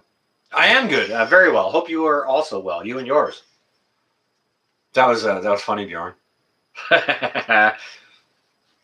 Yeah, some people you know, you get to know a little bit better. You know, you'll see them on their videos or whatever, and they might not necessarily let out their sense of humor when you get them relaxing in a live stream or something like that. It's nice to see, really. You get to a little bit more personal, intimate knowledge of how their brain works. So it's very, very nice. Oh, Cosmic. Yeah, you were looking for a few? Well, what's on the docket for you this weekend, Cosmic? You got gardens to harvest, or are you doing some canning, or taking a chill weekend, spending it with family, having a party? What are you up to? What are you doing? I lurk an awful lot, you know, like when I'm moderating. I'm sat up perched on the edge of my couch like this. My keyboard is over here. So I'm literally hunched over like this, typing on the keyboard all the time. And then my mouse is over here. So I'm back and forth between those. But I'm literally hunched over like this, doing all that. Live streams, perched on the edge of the couch like this. But most of the time when I go on somebody's live stream that I just want to watch, I just sit back like this. and it rests my back. You know, I got a nice cushion back here.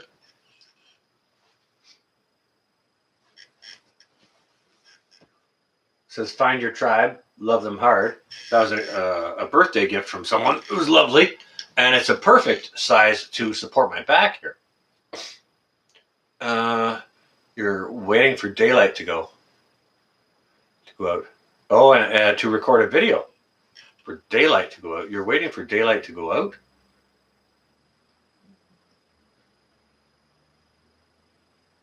Isn't it morning there right now, Bjorn? What are you, like 7 hours? We're here where I am. We're 11:04 Eastern Standard Time, PM right now. I think like you're 7 or 8 hours ahead of us.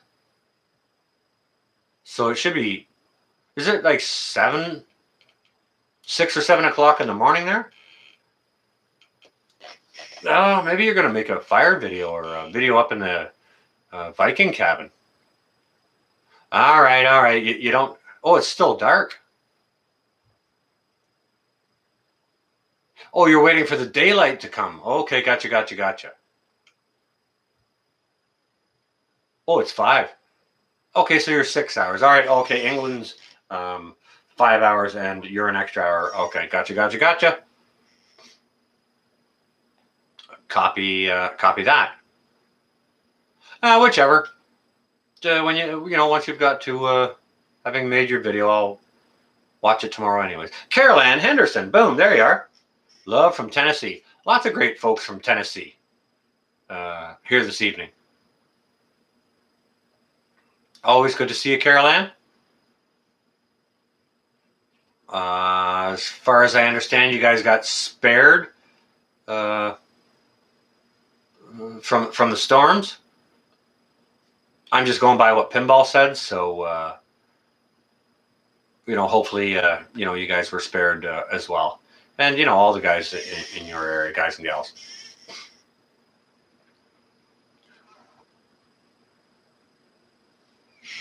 Hiking Mount Monadnock. Camping, taking video of it all, and traveling the Kangamarangos River. Oh, guys and gals, definitely look to Cosmic Cultivators. Yeah, post those videos on your page there. Maybe we can see another link to Cosmic Cultivators, guys and gals. Obviously, they're doing more stuff than just upcycling for their raised garden beds. So definitely a channel to look for, okay? Rain and wind only. Not bad. Unscathed. That's always a blessing. Always a blessing. Yeah, maybe one of my awesome moderators could bust out another link for Cosmic Cultivators so that other folks in here can go find them if they would like to.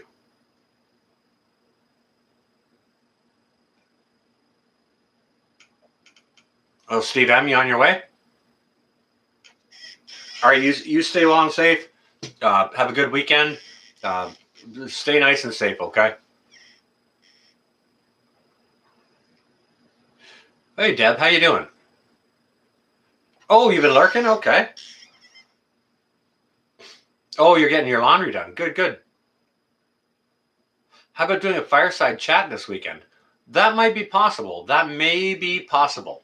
I can't take my I can't do a live stream on it. My webcam here is attached to my desktop, and it doesn't fit all the way over there to the fire pit. So I'd have to do it on my this guy here, DSLR, and this only records for like 15 to 16 minutes tops. So I could do like a 15-minute fireside thingy. I could do that. It's been a good long little while since I've had a nice fire, and the evening temperatures are actually perfect for it now. So, all right, I think that was that honey badgers that you got there for the Cosmic. Okay, yeah, Cosmic Cultivators. Boom! Thanks ever so much, honey badgers. Much appreciated. Yeah, go check them out. That's an up and coming channel, guys and gals. And great folks over there too. So go show them support. And definitely Thorhaven Farms. Another great channel. There's only 760 something subscribers over there. Do a live with my cell phone. Hell no. Oh, no. Nope. Last time I did anything with my cell phone ended up costing me $300. Not going to happen ever again. I make phone calls with my cell phone, and I make texts with my with my cell phone. I text the odd photo with my cell phone. The odd time I'll get directions with it. That's it. Yeah, not happening. I haven't crossed the I haven't bridged the technical gap of really how to use a telephone like a computer.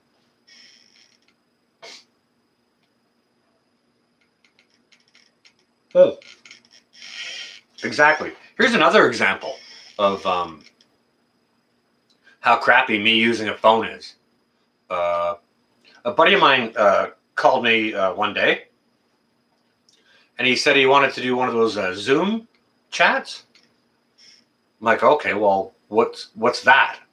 So he explained it to me, and he sent me the information of how I get onto a Zoom chat or the Zoom chat that he had or whatever. So anyways, I successfully got onto his Zoom chat, and we were having this face-to-face conversation. I was kind of walking around my kitchen. He was sitting in his office, and that was all nice and everything. We had a nice, good, long conversation, but it ended up costing me my entire month of my cellular phone data. So, Susquehanna, all right, you stay while I'm safe.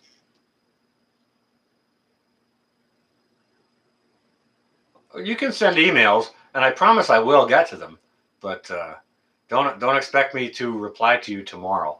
And I say that with a snicker. Any of you guys and gals know me. You know I don't hold emails in high priority. I just if I wanted to really grow my channel and all that stuff, I'd look into it more. And like I got a computer once, and I looked at my email once. That was 17 years ago. And then last year I decided I wanted to do YouTube. It's like, okay, well, you need an email address. And I was like, oh, okay. I had one of those once. And I even remembered what it was. So I punched it in. There you go. There's my email address. And they came back and they told me that that company doesn't even exist anymore that hosted that email. Like, not my email was deleted. The whole company was gone. So,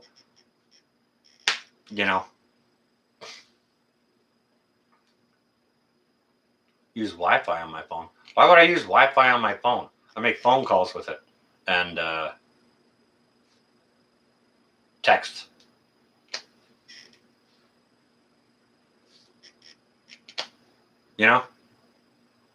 Like I said, Sherry, I haven't bridged the gap on how to learn to use my phone as a computer. When pretty much everyone out there these days, most channel owners, that's all they got is a telephone. It's like, oh, wow. That's pretty freaking neat. I'm rocking it old school with a webcam plugged into a desktop and this old beat up DSLR that'll only record for 16 minutes. That's what I've been running my channel off. Works so far so good. Doesn't cost me $300 a month extra if I happen to screw something up and not shut the interwebs or the YouTubulars off.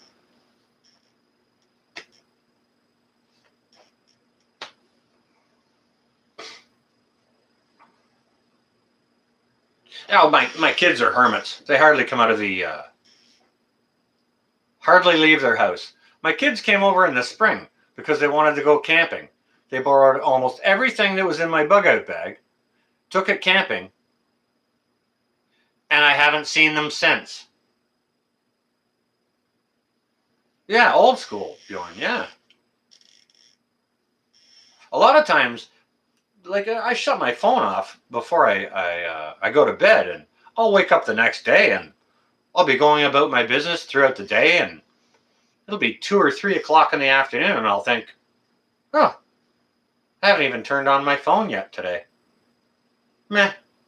That's okay. It's in the house. I'm out in the garden. Doesn't matter. I wouldn't be able to hear it if it rang anyways. Right? Uber, I think they just came over to steal my stuff because it was better than their stuff. But I mean, a lot of that was my emergency lighting. We're coming into fall season with shorter daylight hours. Like, don't get me wrong, I got more emergency lighting in the house. But I mean, I gave them the better stuff. You know what I'm saying? So maybe I'll have to cook for them again. Goodness gracious. Last time they were here, they sat in the frickin' kitchen with their masks on, asking me why I hadn't had the special sauce yet. All right, so that's kind of how that goes. Very liberal. Very liberal.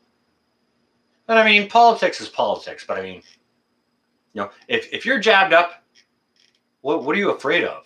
You're protected. We're afraid of, we want to protect you. I'm good. I have an immune system. If I get something, I have like less than a 2% chance of being by it. I'm okay with that. Oh, do they, honey badger? Yeah, so, you know, there's obviously here then, you know, there's some consensus in saying that there's a division taking place, right? Goodness gracious, JM. What is this going on? What are you up to? Come on now. All right, hang on a second. I'll let you explain yourself. Thank you for always helping the community. I try to, JM. I really do. You are appreciated. Well, thank you ever so much. I appreciate you, and I appreciate that donation. Thank you. Like all the folks that come into chat, like I do appreciate each and every one of you. I try to get to everyone, and you know, which is why I don't really want 50,000 subscribers, because if I did. If I had 50,000 subscribers or however many more, we couldn't have a live chat with 100 or 60 people in it here, and where I'd be able to try and, you know, attempt to see everybody and get to everyone's questions. So I kind of like it smaller like this, so it can remain a little bit more personal, right?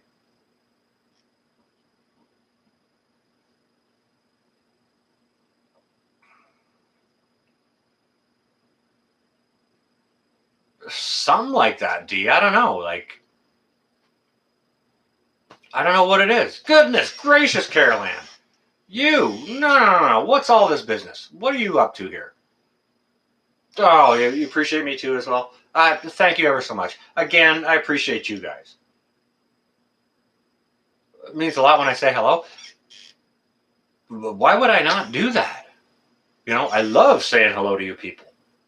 My channel is about you people. It's not about me. This is not the me channel. This is the you channel. I'm just the ugly mug that you guys are looking at.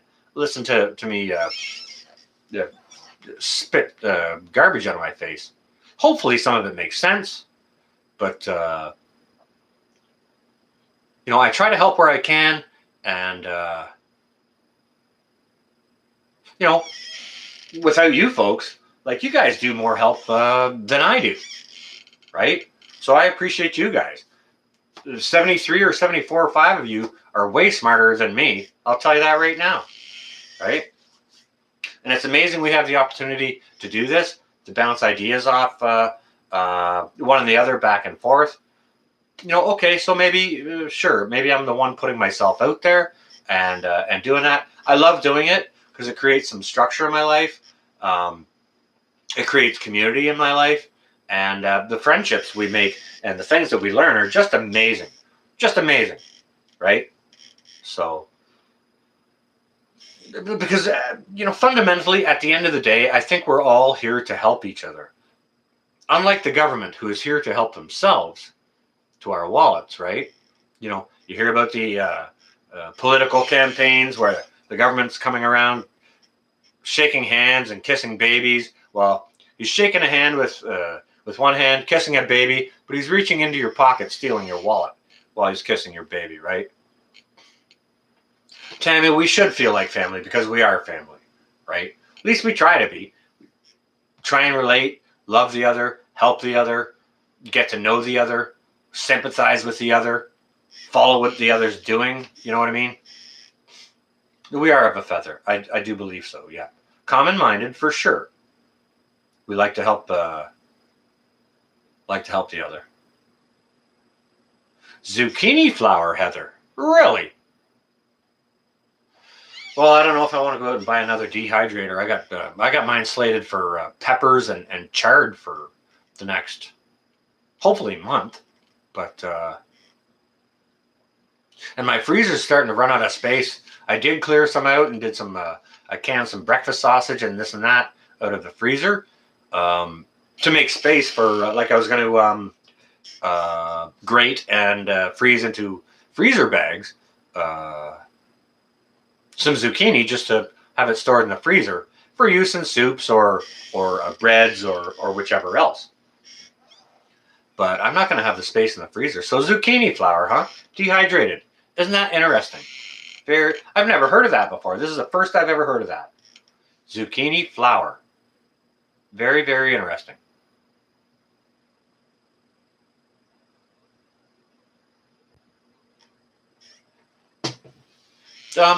Guys and gals, I've been rambling on here for about an hour now, and we can keep talking, but maybe we're at the portion of the program where we could use a bit of a break. Maybe your water or your tea or your libation is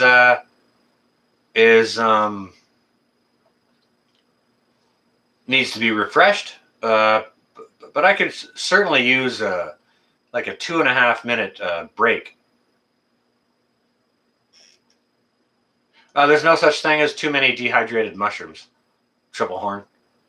I think I've probably got 15 quarts of dehydrated mushrooms. Probably. Oh, hey, Teresa Ellis. Welcome. Ark Wildman, I didn't see you in here. Where are you? There you are, brother. How you doing? It's good to see you. There's no such thing as too much dehydrated mushrooms. And you know what? Okay, so what the guide says for the dehydration book, at least the one that I have that came with the machine, it says you dehydrate it until, until it's leathery. I dehydrate mine until until it snaps like a piece of styrofoam. It has that sharp, crisp, right?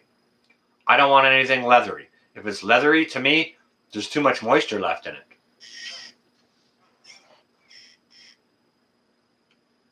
Because it's not going to take any longer to rehydrate from brittle texture than it is from leathery texture. But it'll definitely, a brittle texture will store much longer than leathery. Dehydrated celery for soups. Oh my God, Heather. Heather, do you want a funny story? M9, how you doing? Do you want a funny story? Okay. All right. If you go back to like into some of my first videos, one of the very first few videos I did, I'd gone out and I'd bought this dehydrator, and I was so happy and so stoked about it. And, I went out and I bought 4 heads of celery. It's like, oh my God, look, celery's on sale. So I came home with a big armload of celery, and I chopped it all up, and I put it in the dehydrator, and I was making a video about it. And in that video, I said to everyone in the video, I said, okay, I'll do a video later once this is done, and I'll show you how to rehydrate it and cook it or use it, right? Okay, so that recap video on dehydrating that celery and how to rehydrate it and all that, it never happened. And the reason that it never happened is because I do my dehydrating outdoors, especially in summertime. I don't want to heat the place up or whatever.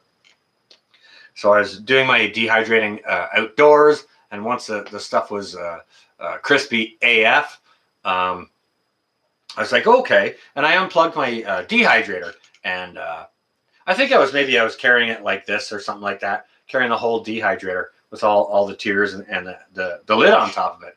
And I took it from the outside, and I was headed in toward the kitchen with it, and I caught my toe on something or or bumped my elbow or whatever it was, and the whole dehydrator it got knocked out of my hands. Everything slammed down onto the floor. One of my trays broke, and there was frickin' microscopic celery everywhere. so so I just cleaned it all up with a broom, and I was like, screw it, man. But that's how it goes when you're making videos, and you know, you're promising that a video is going to come out, and then, oh, he said he was going to do a video about this. That's one of the reasons why I didn't do one of the videos I said I was going to do. But I like celery for lots of things. But yeah, so anyways, let's take a 2.5 minute break. Go get a fresh cup of tea, or top up your libation, or if you need a restroom break, we can take a minute for that. I'm gonna get the sauerkraut back into the kitchen, and I'll catch up with you guys and gals in just a couple of minutes. Okay? You can stay. You can go. We can continue the talk after.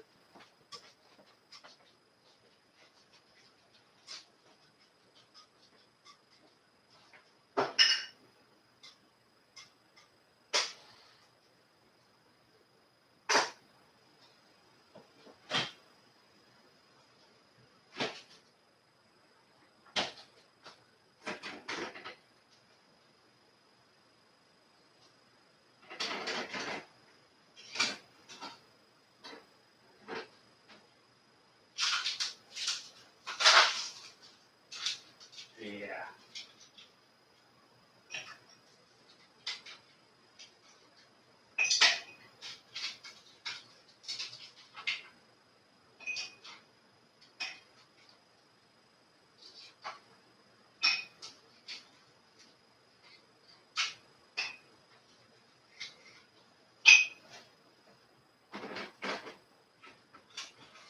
Yep.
I'll be another minute, guys and gals. Please do not be auctioning off my stuff while I'm out.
All right. I hope everybody's been behaving themselves. If you sold any of my items, I hope you got a very good price for it. There's no Speedo emoji. Speedos are illegal. If you can't swim naked, don't bother. $100 on a clock. That's my doomsday clock. Come on now. 56 in the Hudson Valley. It's currently, well, my thing is saying 62, but I don't believe it. We're 11:29, so it's probably cooler than that.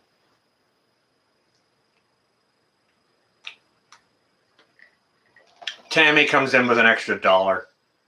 Come on now. For the clock. That's plus shipping too, and taxes, and HST. Plus whatever other tax I can think of before I ship it out. Take some vinyl. No.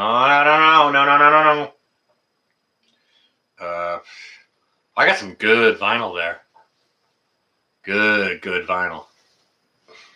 Do you know what? Okay. You can have this one, Lori. Actually, no. I want to keep that one. Never mind. Yeah. Hang on a second. You can have this one. Actually, no. I want to keep that one too. Let me see. No, you can't have Ozzy Osbourne. What the heck is this? Okay. You can have Robert Palmer. That says Robert Palmer, right? I'm reading it backwards. Lori, yes, I did get those schematics. Thank you ever so much. Yes, I was sat in the grocery store parking lot this morning looking at them. So thank you for that. I think it's going to be helpful, but it's probably going to be more helpful just when I go ahead and disassemble the turntable. Like just take the mat off and have a look down in on it, because that's how other ones. Indian given. What are you talking about, Northern Girl? Yeah, I haven't even received the silver yet that you owe me for the couch. So, like, what's up, dude? A lock of my beard. Kim, my beard is slated for Arkansas living. But he's got to send me his big floppy hat to get the beard. I told him, send me your big floppy hat. I'll send you my beard, because everyone knows Arkansas living ain't got no beard game. He's got zero beard. $51. $51 triple horn. Come on now. Wayne Newton. Steve Smith. I'm not a country and western music fan. I don't mind some of it, but I don't happen to collect any of it. If there is some in here, you know, there might be some of what's that fellow's name? The Man in Black.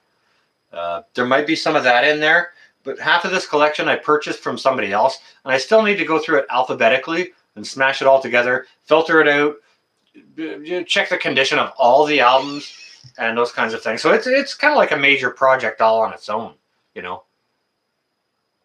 You would kind of miss the beard. Well, I'm going to lose it at some point. Hey, maybe you could take bets on, maybe you guys could do a pool, throw a pool together when you think I'm going to do the old clip the beard. You can do that if you want to. Needs a clip-on beard. Yeah, he ain't got no beard game these days. He's got her busted clean right off. I'm not going to put the belt on right now. I'd have to adjust the camera, move a whole bunch of stuff. And to be honest with you, Lori, I need to do a good, solid cleaning on that turntable before I even take it apart, because it's been sitting there so long. It's just covered and ridden with dust. Ontario Homestead. How you doing, Billy? There's another good channel, guys and gals. Billy's got great information. He's used to raise rabbits professionally, having like flocks of 4,000 or so at a time. So go say a nice hello to Ontario Homestead. That's my buddy Billy over there. He's about 5 hours down the highway from me. Um, Bjorn, I don't know why. Maybe his wife finds it abrasive, and maybe she wants to be more frisky these days. And I don't know. Maybe they're trying for another baby, and like, cause he grows a lovely beard, but maybe it's getting in the way of stuff. I don't know. Maybe he wants it clean for work, but that never bothered him before. I really don't know. Really don't know. Holy crap! There's Harold. How you doing? Kicking it with Harold?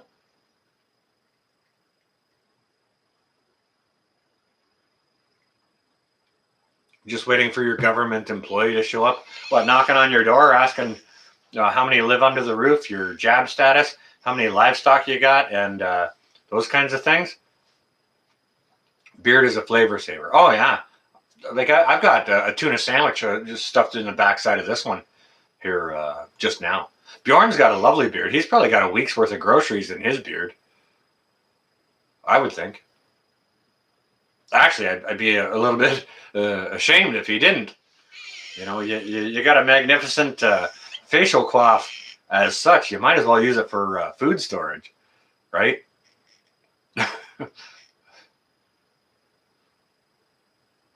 But no, I think that's great. I think it's fun. We can cut up and have a little bit of fun like this. Is it a weird night or what? No. Why are you making it weird, Northern Girl?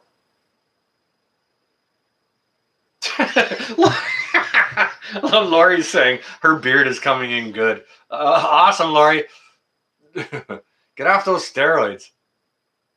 In SHTF situation, people will seek out the man with the biggest beard as he will be seen as the best leader. Perhaps, I don't know, Bjorn, could maybe argue the question. Maybe they'll seek out the man with the grayest beard for having the most wisdom.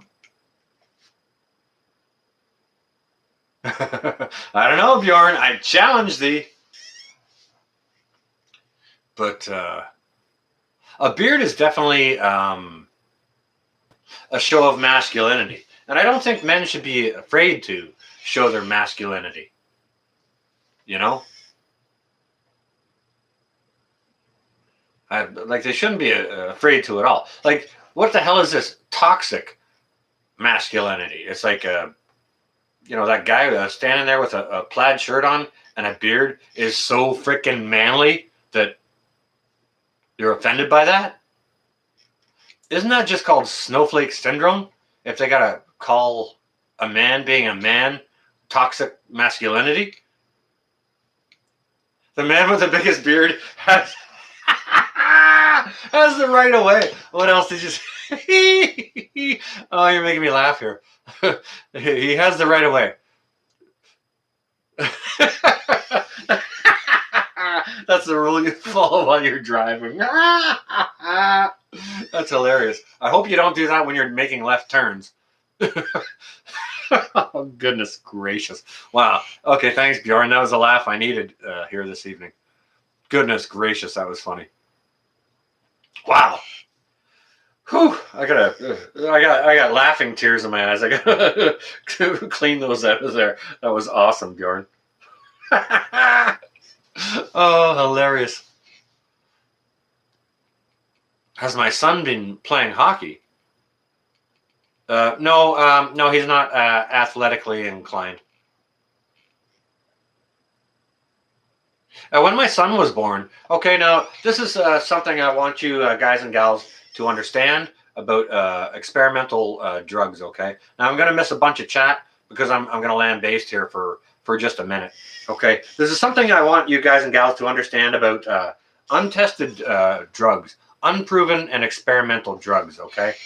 When my wife at the time was pregnant with my son, you behave yourself.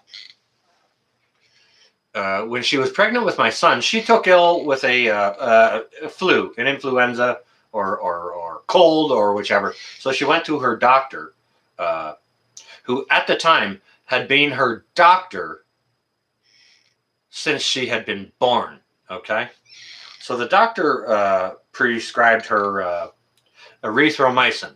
That was the thing to give to pregnant women at the time if they had the flu. Obviously not had been fully tested, whichever. But as a direct result of this, my son was born healthy and very intelligent, but he came out with half a right leg. Okay, he was deformed from on his right leg as a result of this drug. Okay, so because I was in the military at the time, I was posted to a different area from which my wife's doctor was from. So my son was born in a hospital in a different town.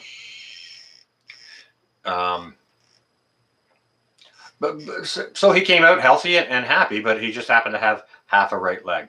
So when we contacted my wife's family doctor a couple of weeks later to make an inquiry about this, the doctor had somehow lost every possible sign that my wife had ever been a patient of his or had ever treated her. So, if you don't think experimental drugs are dangerous and bad for you, and if you don't think that doctors will lie to you, guess again, folks. I've got two people in my life. 100% of the people I know in my life who have taken experimental drugs have either been deformed from them or almost died from them. I'll catch you. Thank you, Bjorn. I'll catch you up on that here in just a second. I just want to finish chiming in with this, what I have to say here. So 100% of the people that I know in my life, I am related to both of them who have both taken experimental drugs. One, my wife at the time, so my son. The other one, my mother. Those are the two people I know in my life who have taken experimental drugs. My mother was almost killed through blood clotting from an experimental drug, and my son was deformed from one. And I'm related to both of those people. 100% of the people that I know who have taken experimental drugs have either almost been killed or deformed. Okay? So, yet another reason not to trust doctors and experimental drugs. Now, sorry, I lost my train of thought a little bit. Bjorn, I wanted to come back and chime in on with what you said there. I'm sorry to hear that. Thank you.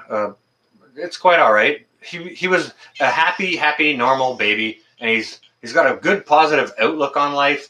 Very intelligent, and he is all right now. He's very okay.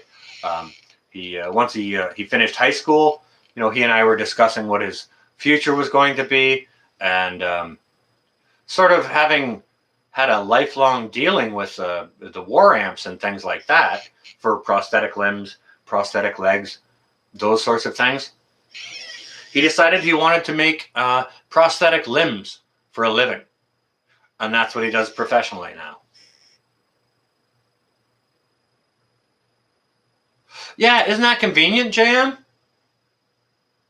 Like, oh, isn't that curious? Wow. Oh, scratch my head. What a fluke. Oh, well, oops. Yeah, so, the turnaround on that, Bjorn, is the blessing that he's able to sort of turn that around. It's not that he doesn't live with it every day of his life. To be honest with you, he doesn't know any different because that's been his life since he was a child, right? So, it's kind of using a mental, positive mental attitude to spin a positive onto a negative. Things are only as positive as you make them, right? And they're always as negative as you make them, or as negative as you let others make them. So make positive decisions, and if something bad happens, try and find the good in whatever bad that might be.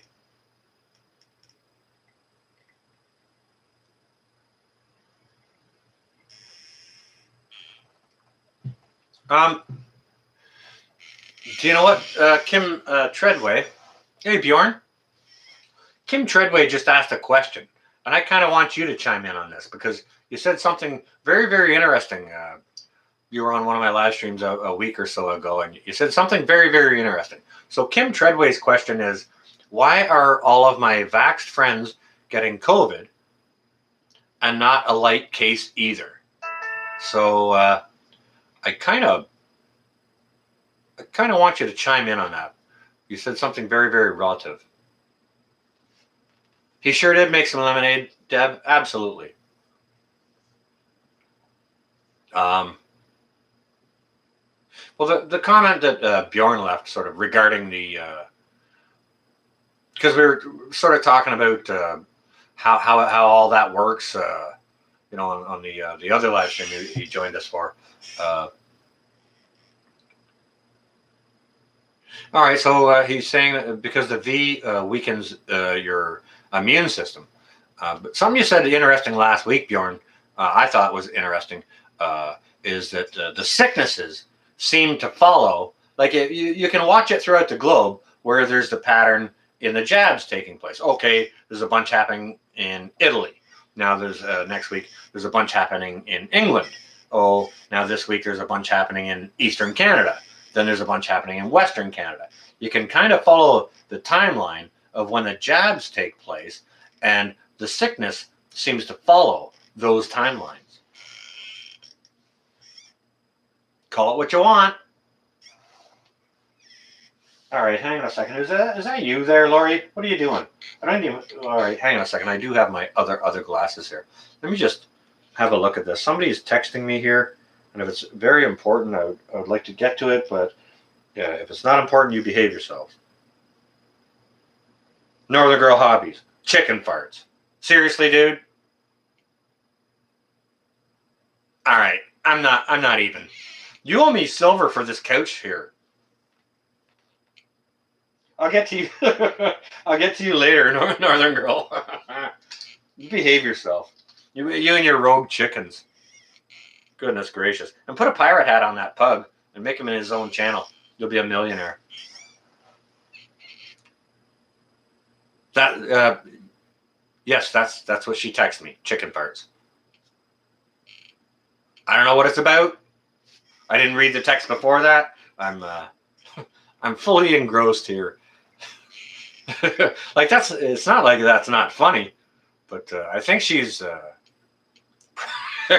probably going for some kind of distraction. She's probably trying to throw me off my game while I'm looking away. She's probably selling my nice Haitian folk art painting behind my back for a reduced price, or maybe offering someone a sale price and reduced shipping on it if they pay her directly.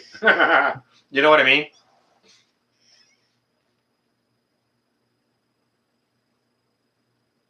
No, we took a couple of minute break, Cliff, like a potty break and an opportunity for everyone to refresh their tea or their beverages. For anyone having a libation this evening, cheers, prost, skull, schlantif. Those are the only ways I know how to say it. Aside from that, cheers.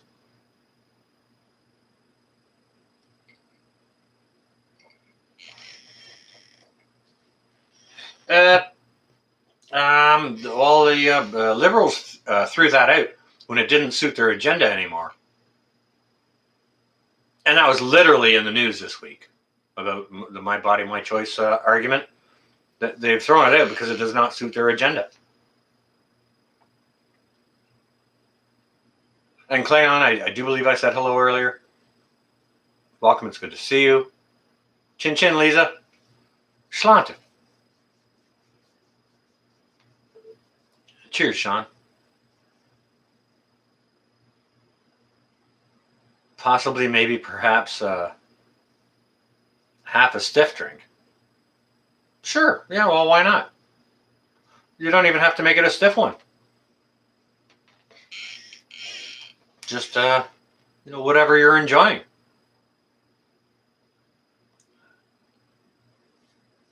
Your Malamutes need a An evening walk. Well, you can just hand them over. Just hand the leashes over to Sean in Alaska. He's in Alaska, so he could take them for a proper Alaskan walk if you want to. Don't mean to put you on the spot, Sean, brother, but I just kind of thought that was a little bit funny. Oh yeah, there's Alaskans in here. You can get them walked in Alaska.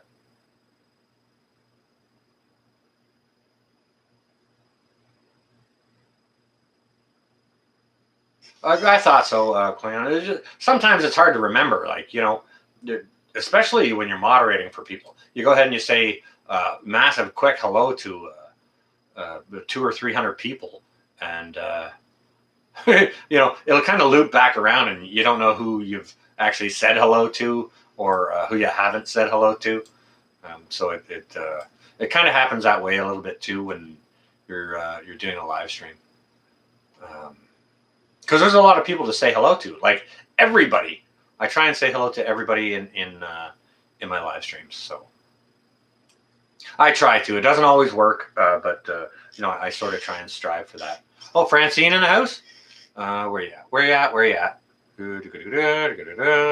Boom! There you are. How you doing, Francine?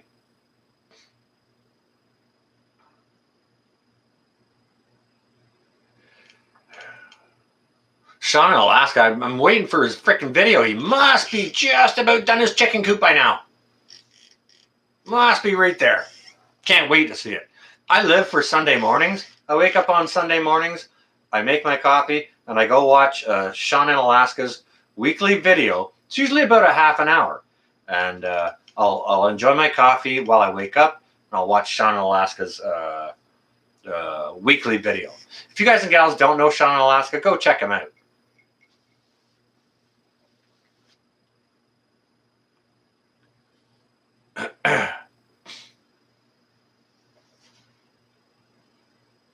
Yeah, Kim. Okay, yeah, do your thing. There's no. I haven't seen a lot of trolls in here, so go ahead and do your thing. Maybe I haven't seen trolls because I have awesome moderators. I have awesome moderators regardless of whether I see trolls or not. Try double modding. No thanks, Northern Girl. Nope, not gonna do it. Oh, the roof on the coop. Yeah. Oh, I bet it looks good. Awesome. Can't wait to see it. I love having my Sunday morning coffee. Watching your videos.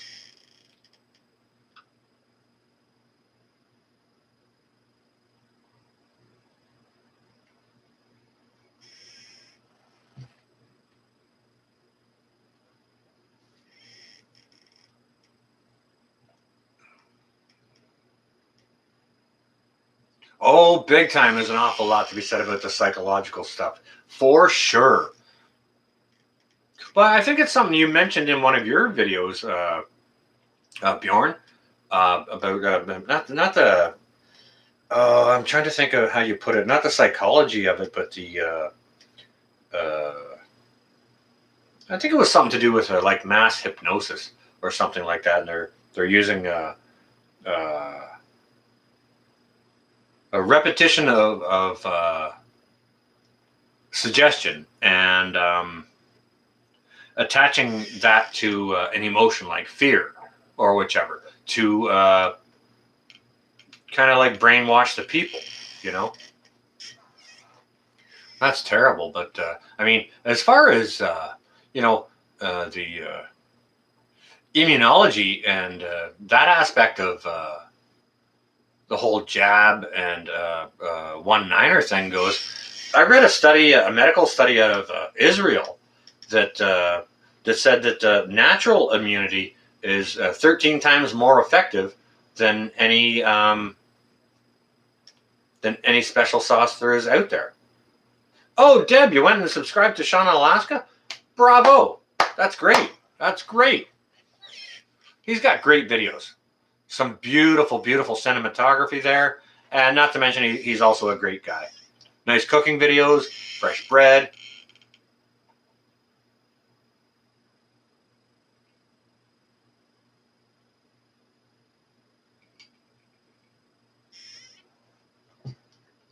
Yeah, I'm not terribly interested in getting the poison either.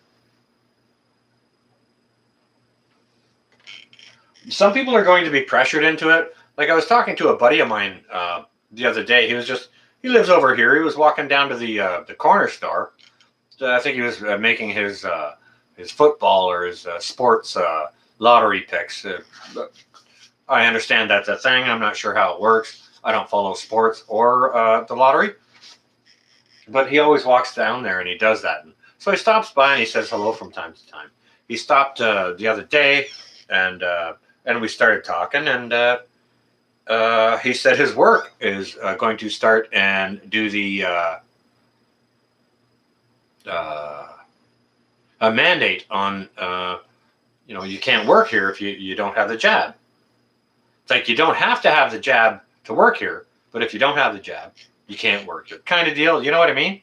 You're laid off, and there's some special box I'm not sure that the government created on the paperwork for laying people off for not taking the jab. There's some special box that the employer checks off, like medical or something like that, and it'll somehow disqualify you from getting benefits. Oh, Harold, well, I appreciate that. That's very, very kind of you to say. Thank you ever so much.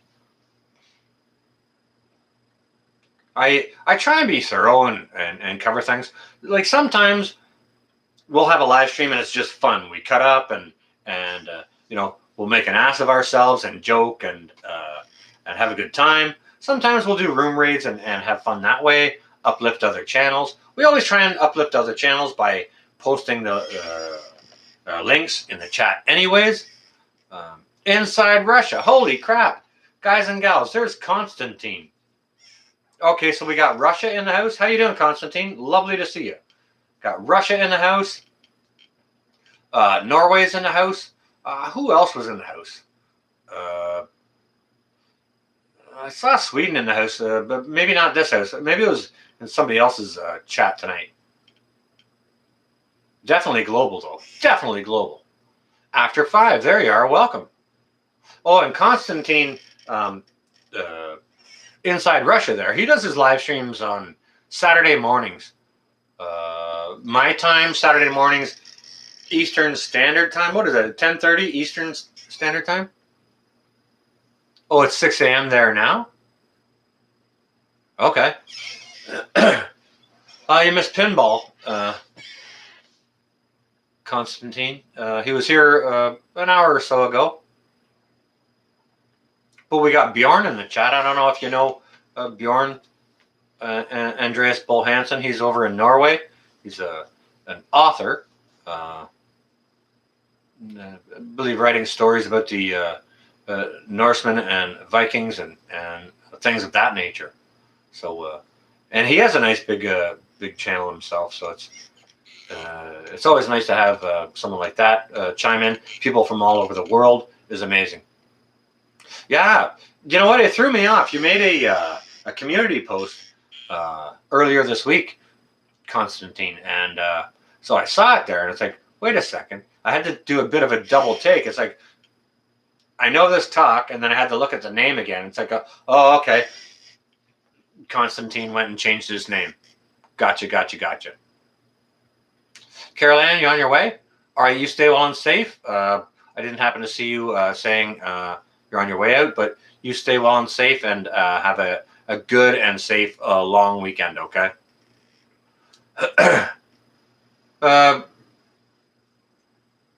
Yeah, Constantine, for over an hour now. Almost 2. We're just having a relaxed hangout.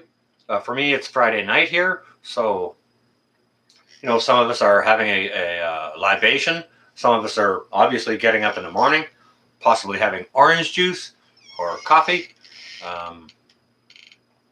But that was a cool video you put out over at your uncle's place, Constantine. And one of the differences I would say about the farms there and the farms here is that, like, you didn't show all of his his tractors and equipment and things like that. But for the tractors and the equipment and the fuel storage, I would say we're probably about 30 years more advanced in our equipment and fuel storage and things like that. Aside from that, it pretty much looks the same. Similar houses, old brick ones or whichever. Welcome back, Kim. Yeah, Bjorn, that's my buddy Konstantin. I believe he's in Moscow right now, but a lot of times, half the year, I think he lives down in Rostov on Don. He's got a good channel.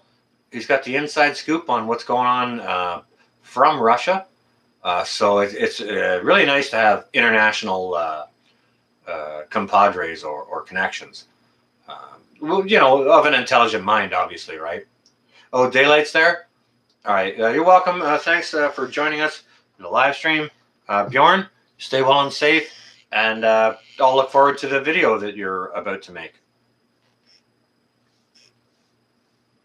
Oh, thanks, Robert. I appreciate that. Now, everyone, say a nice good evening to Bjorn. He said when the daylight comes, he's got to go make a video. So I think he's about to go get his chocolate coffee and his bag and his camp stove, and maybe go out and sit under that cave and make himself a nice cup of chocolate coffee and have a conversation. But we'll see it in his upcoming video a little later today, I'm sure. All right, who is that? You behave yourself. Is that still you, Northern Girl? It is. All right. I'm going to open up a can of whoop-ass on you. Seriously, girl. What do you want? What is it? What is it? I told you to behave yourself. All right. Northern Girl, I'm shutting my phone off. I'll turn it back on when this live stream is over. And, yeah, that was cool. I'll turn it back on when this live stream is over. And if you want to have a conversation, we can. Oh, guys and gals, if you don't know Northern Girl Hobbies, great channel, awesome information over there. She's got the subscribers and needs some watch hours. So maybe Northern Girl, go ahead and if you've got a playlist, drop a link for it or drop a link to your channel. Stu, that's awesome. You're busting out Bjorn's link. Maybe we could see link for Konstantin as well. Your local police department will no longer be responding to minor incidents due to COVID. Yeah, that's probably just a sign they're going to hang on every police station now, you know? Like, good Lord. You behave yourself. Northern Girl, you behave yourself. All right, it's probably you, Billy. Come on. Living a rogue life, it's good to see you. No, it's not Pinball's hat, nor is it his beard. He's got a better beard than me, and actually I like his fedora better too. But my sauerkraut is better.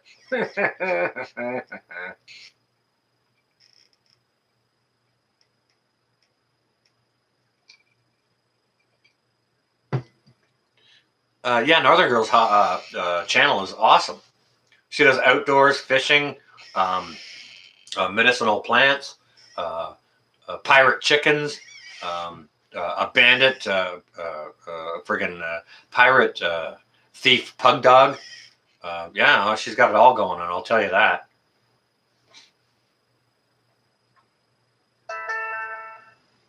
All right, well, Northern Girl, drop a link to some of your playlists or whatever so that folks can, just maybe hammer it on another, like open up another screen and hammer it on there and hit the mute button and just let her play, you know what I mean?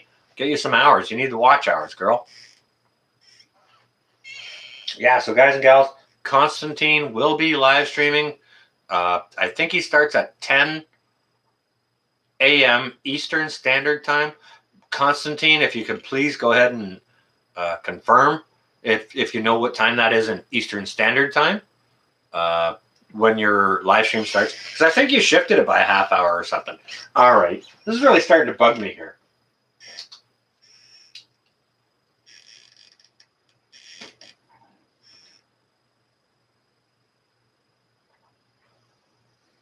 Really, Billy? Okay. All right. I'm only going to share this. Now, Billy, I'm going to share this out, okay? I'm going to share the last text you sent to me. Now, guys and gals, this is my buddy Billy. And the only reason I'm saying it is because he's my buddy. The only other reason I'm saying it is because it's a Friday night, a little bit of party mode, party hat, having a libation, got my ever so polite shirt on.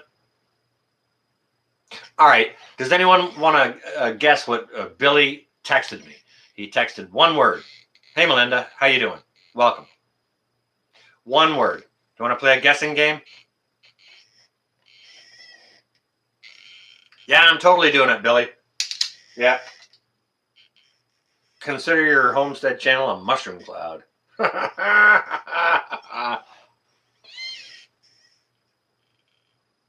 Oh, 3 p.m. You're doing it from home. Okay, okay. 3 p.m. Eastern Standard Time?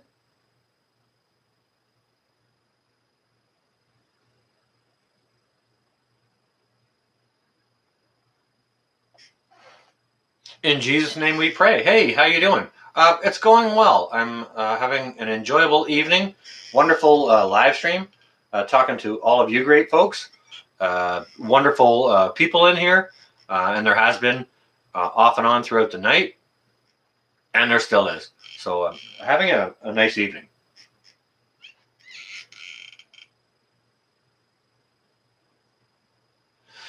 G. Bradley, you got to guess. I asked if you wanted to play a guessing game. You got to say yes or no. If you want to play a guessing game as to what Billy said, he's saying it's a great word. It's one word. Starts with B and ends with S. And there's no, not fart.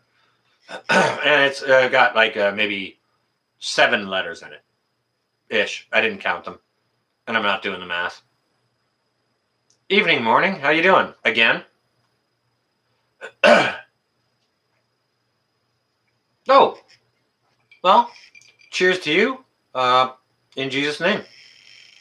No, it wasn't bullshit.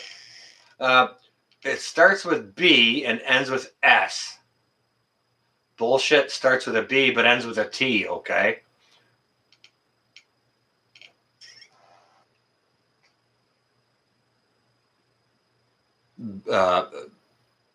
Basilks? No, not basilks, no.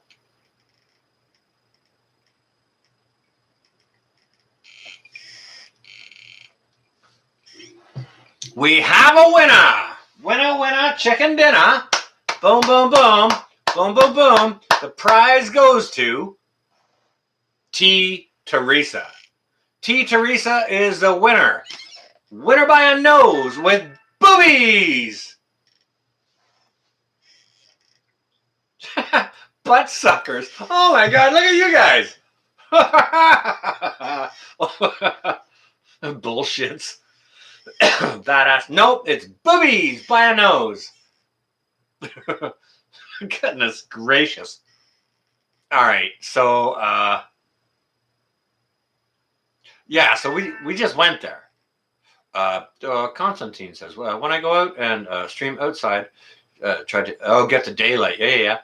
10 a.m. Eastern Standard Time. But you stream from home,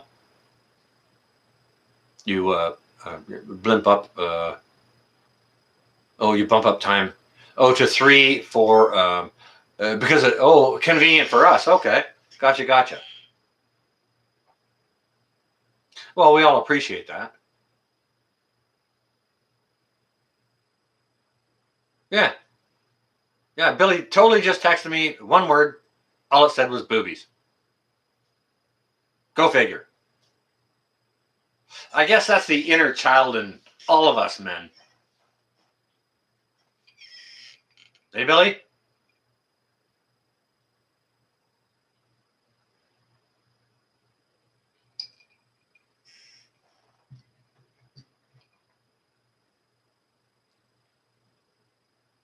Heather was born and raised in Anchorage, Alaska. Oh, isn't that nice? Oh, hey, look, Russia and Alaska aren't too... they're actually closer together than myself and Alaska. And Russia. Boo! Hey, Deb.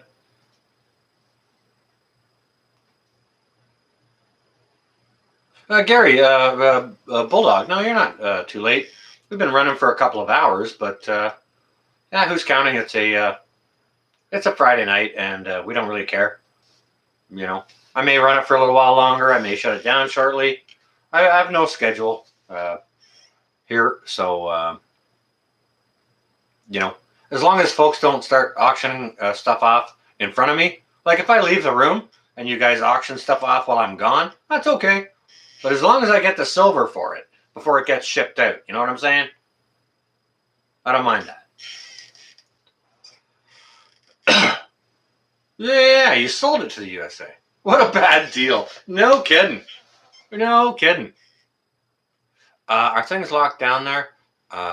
All masks are required. Yeah, you can't go anywhere without a mask. Like I went to the flea market last weekend without a mask, but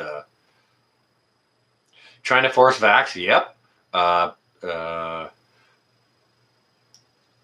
Oh, they're not asking for passports for restaurants and to get on trains and planes and stuff like that.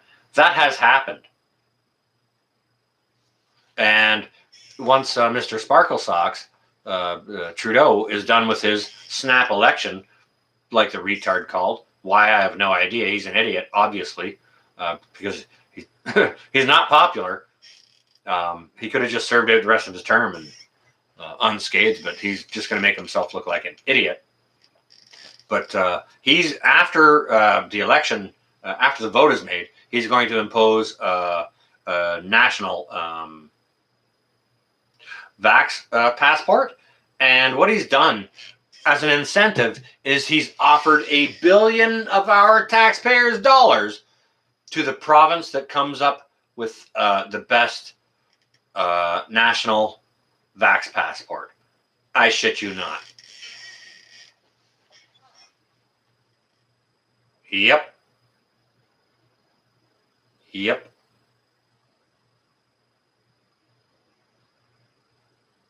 5 for my hat. $5? What are you talking about, Billy? You can go pound. Oh, never mind. I'm keeping the hat for $5. $5. There's a song, "Hooray for Boobies." Hey, I'm pro booby.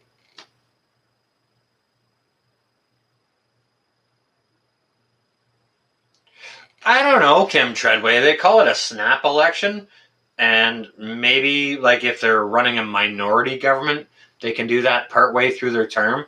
But why he would do it when he's made such stupid moves and in such unfavorable view of the nation in the middle of his term, why wouldn't he just ride out his term and not make himself look like an asshole? Because people hate him, right? Payment in silver, indeed, Stu. $10 for the hat. That's a little bit of a better start, honey badgers. Because if I lose that one, you know, you guys know I never go far without that one. So,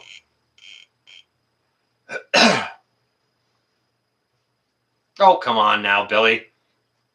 You know you want to give Mr. Sparkle Socks a big old wet kiss. $10.10. That's a little light. Morning. Come on.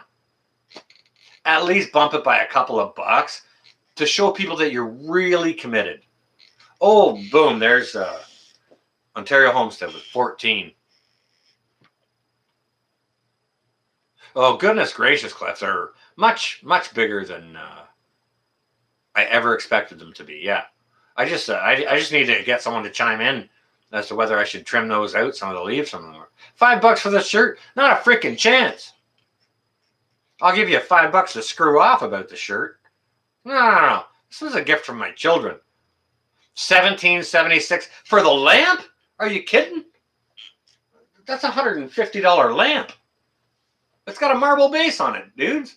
It's vintage and rewired. So come on now. Behave yourselves. And get off your frickin' silver wallet. I know you're sitting on a mound of silver. Get your ass off of it. I don't care if the silver's still warm or not. But start shoveling pounds and pounds of it towards me. Then maybe you can have a lamp. Come on. Let's be a little bit real here. ½ ounce of silver for the clock. No way, Stu. Not even close. No, you're not even Not even in the same ball field. Not even playing the same game. Not in the same sport.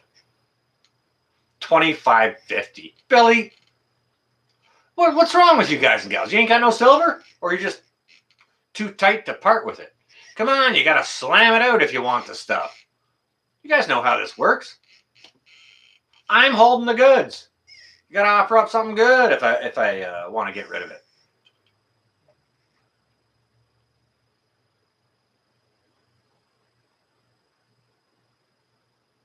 Even still, Sean in Alaska. Yeah, no thanks.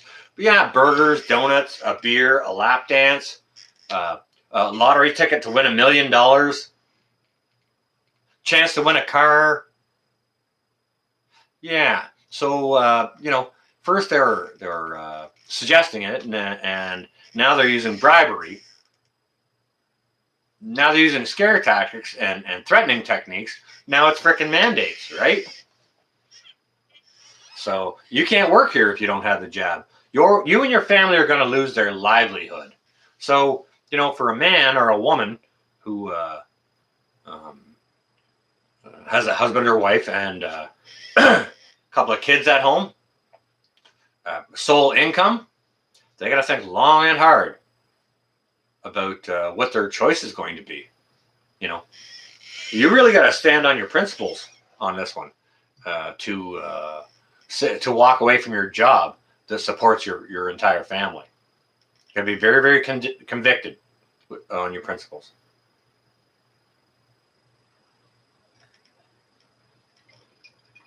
Bling on the beard. Well, what do you mean bling? I'm trying to look around, trying to figure out what I could use for bling. I don't know. I got a bag of potato chips in the other room. It's got one of those chip clips to seal up the bag. I could put one of those on there, but it's holding my potato chips fresh. You know what I mean? Jabs are not going to be mandatory, but jab passports are. And jabs are going to be mandated for like government type jobs, transportation type jobs, like trains, planes, boats, things like that. You won't be able to work on them or travel on them. And private companies are starting to mandate it as well. Yeah, we can do some barter, but you got to get off your silver. Like, I'm not giving nothing away for free. Shadow Swede, boom! Now we got Sweden in the chat. Lovely to see you. As always, Shadow. Yeah, it's good to see you, as always. Good morning. I hope you were well. Hope you had a restful sleep. We've just been sitting here cutting up. We've got Constantine in here. Pinball was in here. We had Bjorn join us for a good long while. So some lovely people, all the people here in the chat, lovely people. So we've had a great number of people and interesting characters and great channels joining us here tonight. You know what, Laurie? That's been talked about before, but I consider that personal grooming, and I do my personal grooming privately. You know what I mean? Indeed. To all the moderators, thank you. You guys and gals rock.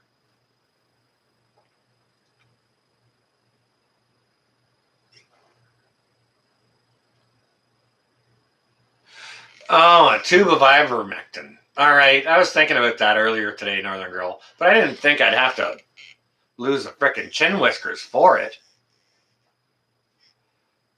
I don't know that, Triple Horn. Like, not to mention the segregation they're doing as a result of it. Oh, you can't work here if you haven't had that. Oh, you can't travel on this vessel if you haven't had that, right? It's segregation all the same. This time it's just not racial segregation. This time it's medical segregation, but it's still creating a two-tiered society. It's still creating two classes of citizen. Well, you haven't slept that good? All right. Well, I hope when you can, you get a good restful sleep.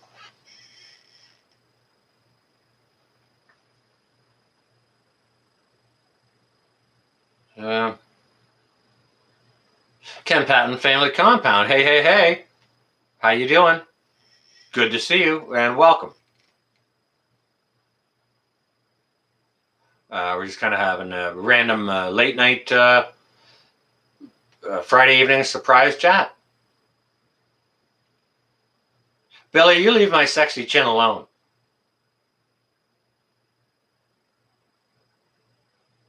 Like, don't get me wrong. I liked your earlier comment about boobies. I don't mind boobies on my sexy chin, but as far as I know, Billy, you ain't got no boobies. You just dream of boobies.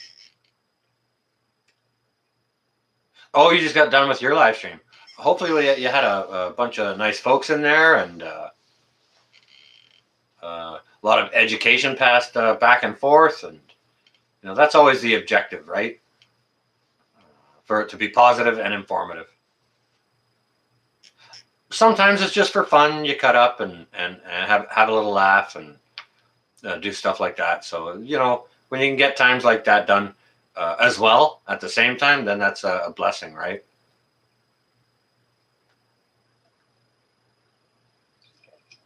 Oh, goodness.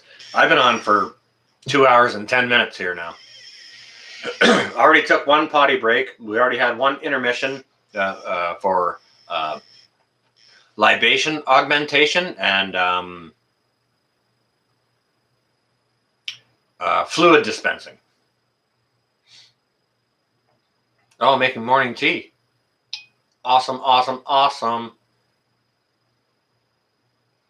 Thought you were getting some kittens. I got to hold off on that, Kim.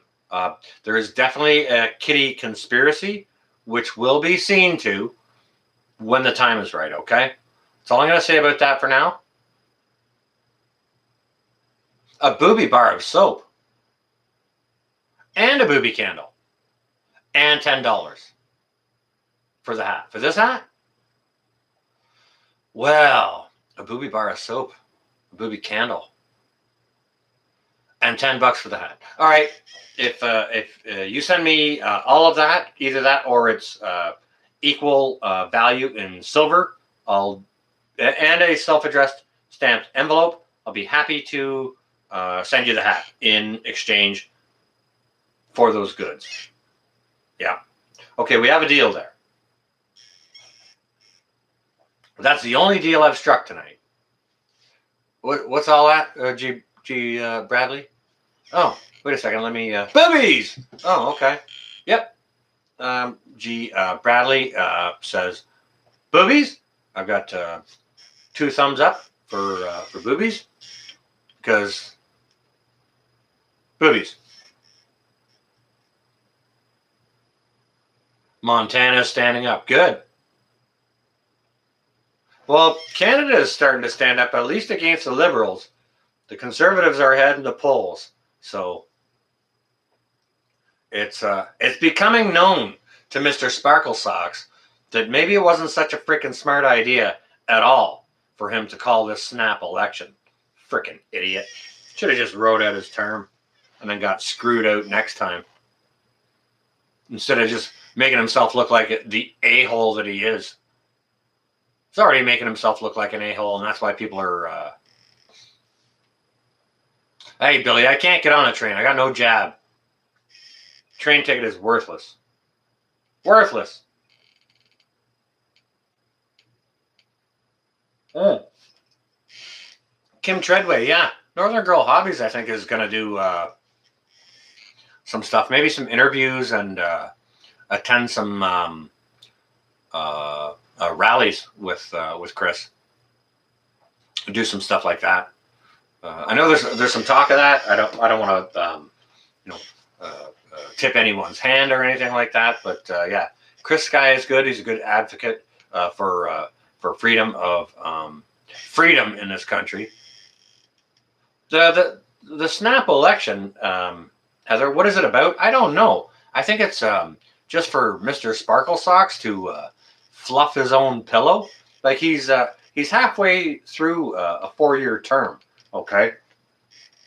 And the snap election, I'm not sure why they can be called. I think maybe it's because he has a minority government.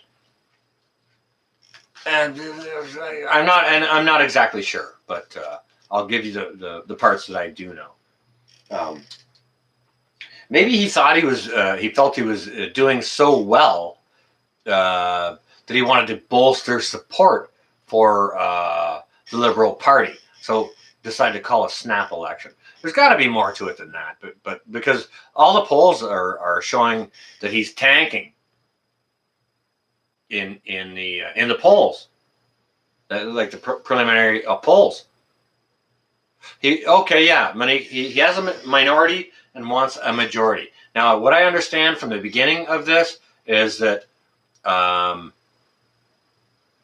Trudeau has about a 20% chance of winning a majority. I also understand that the Conservatives at the beginning of this had a 20% chance of winning a minority. But odds are leaning favor to the Conservatives. The Conservatives are ahead in the polls by 1%. And I think what they need is 3% for a majority. And it may sway that way. We're the 4th here now, and the election isn't on until the 20th.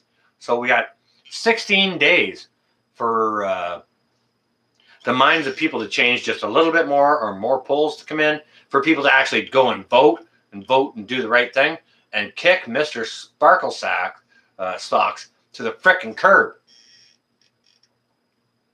Yeah, Billy, I'm calling bullshit.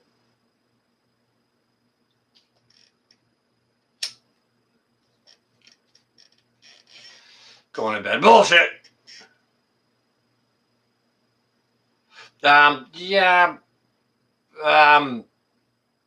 There's one that's I think it's called PPC, People's Party of Canada, but they don't have enough.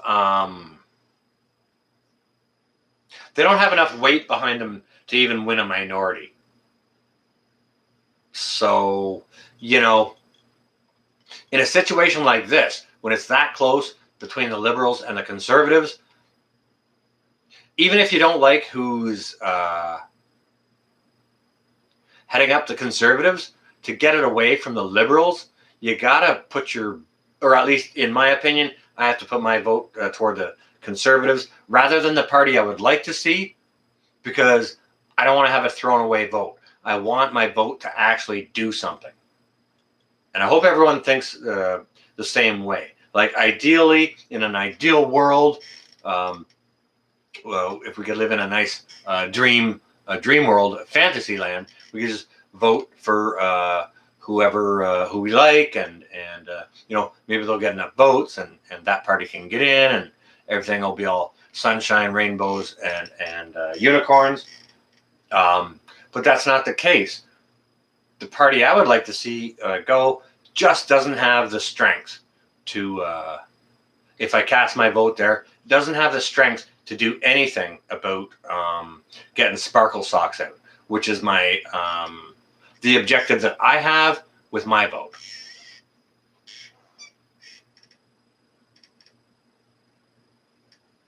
I don't see them either, Jenny. I only saw one sign. In this whole town, and it was a Conservative one.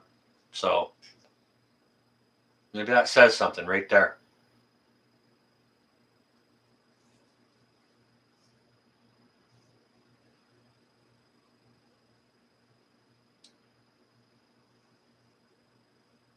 Montana Grizz makes a great point. In a volunteer state, the shot should be voluntary. You got one on your lawn? Awesome. Nice. I haven't even received a ballot yet in the mail. I think we're supposed to get them in the mail to go vote. I'm not sure. I did the census, so. But I gave them a hard time about it. Maybe they think I'm an asshole and don't want to send me a card so I can vote their idiot out. They're sexually assaulting failed actor, part-time drama teacher, stealing from Canadians.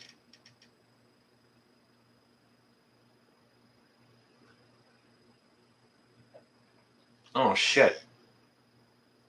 You mean I got to check my email? Well, shit. All right, I'll check my email.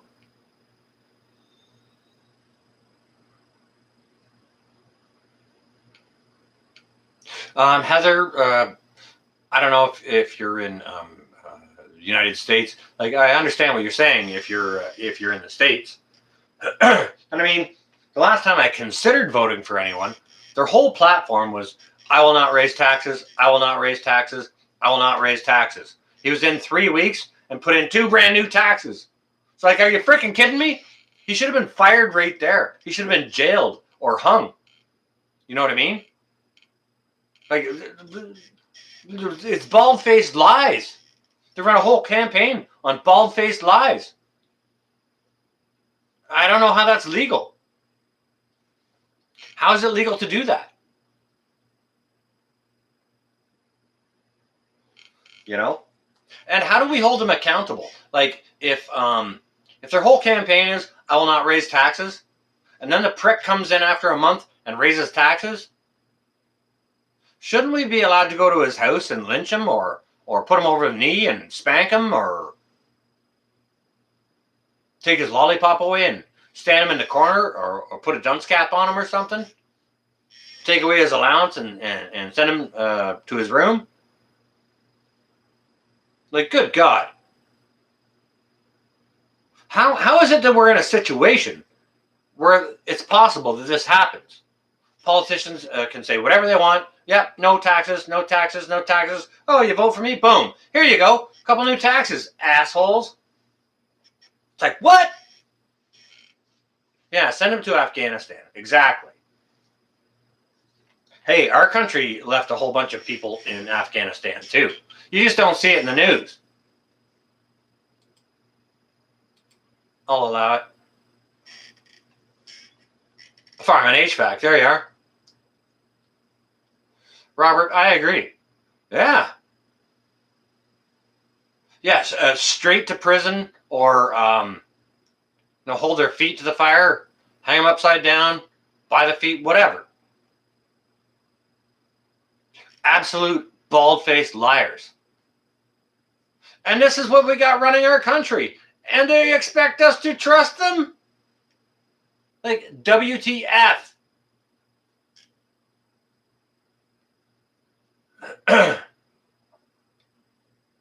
Imagine if they were taxed or penalized every time they lied to us. Wonder if their motives would change. You know what, Cosmic? I had thought about running for politics. And I would be the first truthful, whatever you call it, candidate there ever was. And I would probably be, if I was voted in, I'd probably be fired within the first week for telling the truth. Ramona Perez, lovely to see you. Love that name. Best name on the planet. Just love to say it. It's great.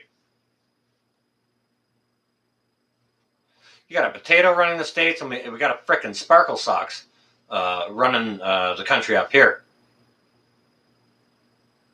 If you're on any other continent or country, wouldn't you look at North America and just be wringing your hands, licking your lips, saying, that's just prime for the picking. All right, honey badgers, you on your way? You stay well and safe, all right? Headed to the new property in a few hours. Boom, boom, boom. Guys and gals, don't forget to go out and check out honey badgers. They're headed to a brand new property to get their homestead going on. So they're headed for a brand new adventure, starting from scratch.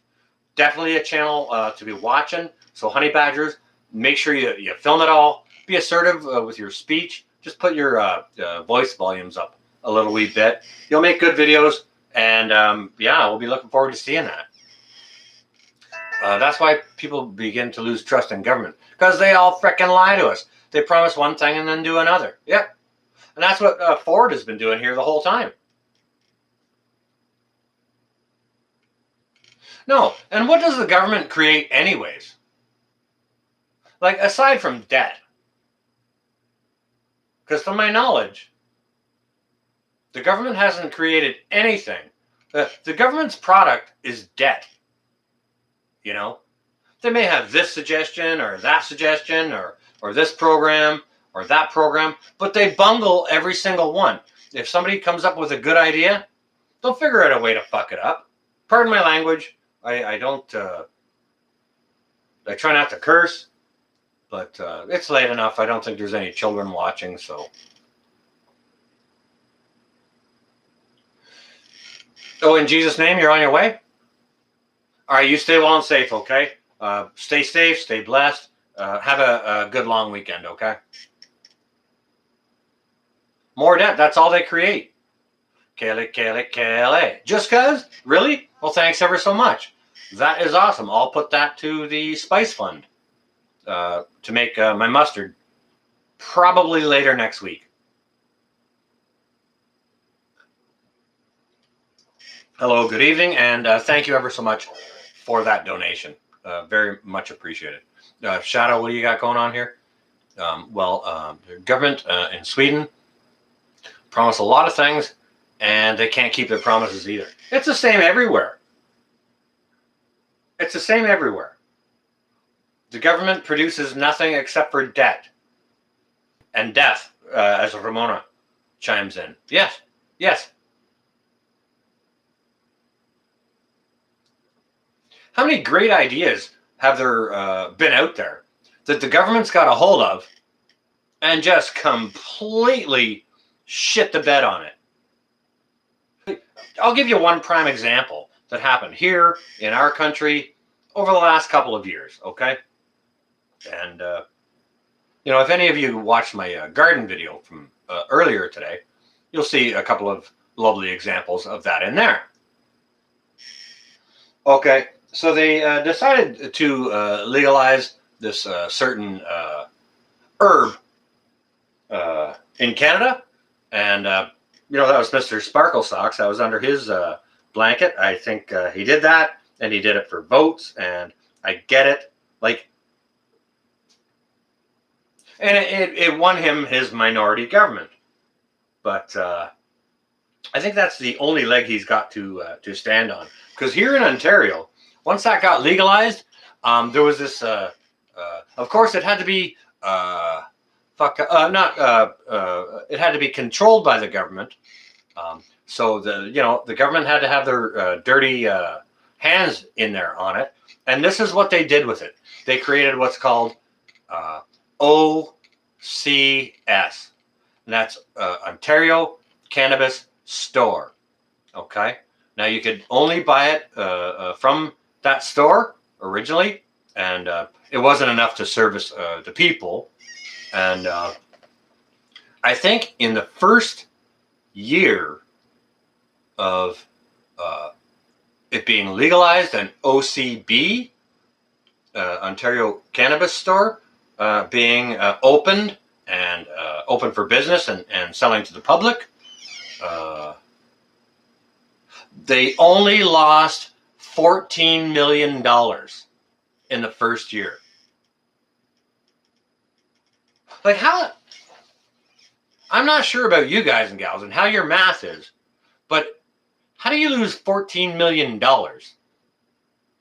dealing drugs?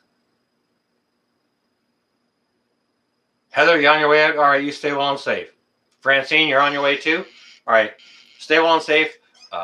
Anyone on their way out, have a great weekend.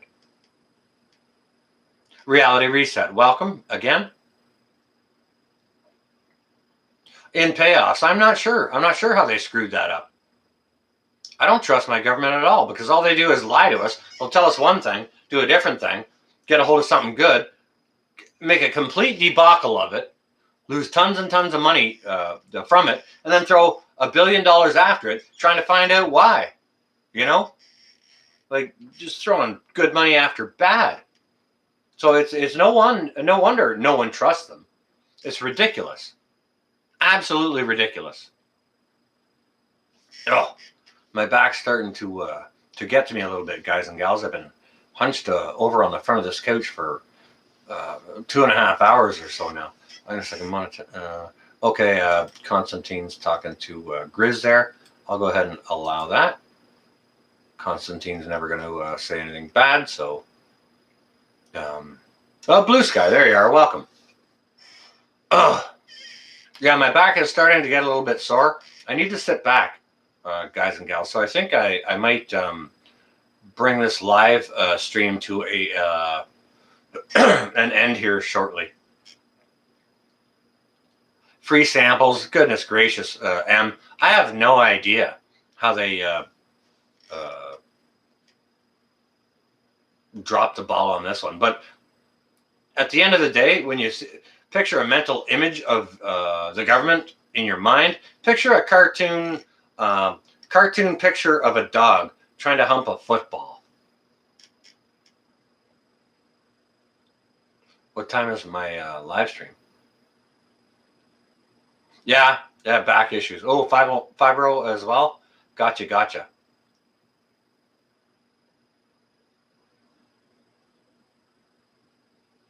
Oh, reality reset. That is awesome. Met an old coworker and they're awakened. Awesome. The more people that can open their eyes to what's going on, like to just be aware and have your head about you and looking around, looking at things and questioning them. We have to question things. We can't just let whoever say, "Oh, there's this new medical procedure, so and we want you to take it, so come and take it." We can't just say, "Okay." It needs to be questioned. Shadows asking, well, there are still a lot of people in Sweden who trust the government, okay, but you're not one of them, and your politicians backstabbing each other. Yeah, isn't it terrible? Again, like Shadows Swede, it's politics is a terrible, terrible thing when there's an actual real vote, not one of these snap elections, but a real election that comes to play, and the only platform that any of them have is smearing the other guy. What that makes me want to do is not vote for any of them, because like really, that's what you have to offer our country, is saying bad words about the other party, and you've got nothing else. That's your whole platform. Screw off. They should all be stood in the corner with a dunce cap. Should be timed out, their lollipop taken, their allowance taken away, sent to their rooms, and have a nice big old time out. With no sucky while they have their nap. Nap with no sucky and no blanket. Oh, Kelly, that's a Christmas gift from my wonderful children. Oh, geez, near 10 years ago now. Absolutely wonderful. Ramona Perez, thank you ever so much. Yeah, lovely, lovely Christmas gift from my wonderful children. Lisa Devine, I think if you go to a site called Chive, CHIVE, I believe you can get it over there. Whether the website still exists or not, I have no idea. This was like 10 years ago, and it was a site my boy used to look at. When he was a younger man, and he was cruising around on there. He was over one time, and we were kind of looking at surfing around what he was seeing on there in their store. And I saw that T-shirt, and I loved it. I thought, wow, that is a freaking great shirt. So him and my daughter ended up getting together and getting me that for Christmas one year, and I love the shirt, love it, absolutely love it. So because I am extraordinarily polite, it's true.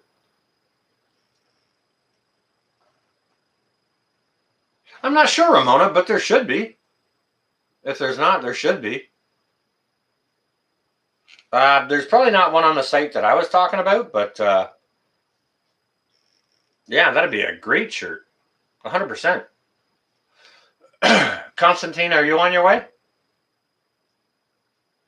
Oh, you just woke up. You're okay. You maybe you have things to do or whatever. I'm not going to be on much longer, anyways. My back is hurting. I need to stretch a little bit, sit back, and relax my spinal column a little bit. Plus, I'm hankering for a bit of a late night snack. That sauerkraut kind of got me going, and that's the best sauerkraut I've ever made. I'm going to go ahead and refrigerate that one jar, and the other jar, I'm going to leave it out and let it ferment for another half a week or so, and see how I like it. If it's more to my liking or not, we'll see. It's an experiment, right? I like a 2-week ferment on mine previously, but we'll take it to 3 weeks and we'll see. Well, thank you guys and gals for tonight. I appreciate all of you having been here. Just an absolutely wonderful live stream. The thing just seemed to kind of flow, and all your questions and the interactions and the banter back and forth. It's always fun, informative, sometimes very concerning, but always a blessing. You know, this chat would be nothing without all you guys and gals. Oh, in 20 minutes, store's open. You're going to go get fresh coffee. Oh, and some pastry for the wife. Lovely, lovely, lovely. Oh, she's still sleeping. Hopefully you get the bakery where the pastry is still warm. Constantine, that's yeah, you'll score major points there. Wonderful. I enjoyed this live stream too, Kelly. Thanks ever so much, all of you, for being here. To my moderators, you guys and gals rock. Thanks ever so much for helping us out with the links, and helping promote our other brothers and sisters. Always love to do that. We didn't get to do a room raid tonight. That's okay. Those are spontaneous. It comes from you guys. You make a suggestion. Boom. Sometimes we do it. Doesn't always happen, and it doesn't always need to happen. Sometimes we can just sort of land based back and forth about. We can just kind of chew the cud, right? To all the guys and gals who made donations, I appreciate that. I appreciate all of you, and thank you ever so much. That stuff's becoming harder and harder to get by to come by each and every dollar. So those ones that you share with me, I don't take it lightly at all. I appreciate it very, very much. So thank you ever so much for that. With that, guys and gals, I hope everyone has a fantastic weekend. Stays well and safe. I will be having more videos coming out for you this weekend, and I'll be live streaming tomorrow night as well. So there's a lot to do, a lot to look forward to, and we're going to see y'all in the not too distant future. So, guys and gals, don't forget to always hold up your brother and your sister, and don't ever look down on anyone unless you're about to help them up. Okay? With that, guys and gals, this is going to be North out for now. Y'all stay well and safe. Lovely to have you all here. We'll see y'all tomorrow. All right, if I can find the button. Here we go. I always never know where the button is. Guys and gals, night. There it is. Found the button, found the button, found the button.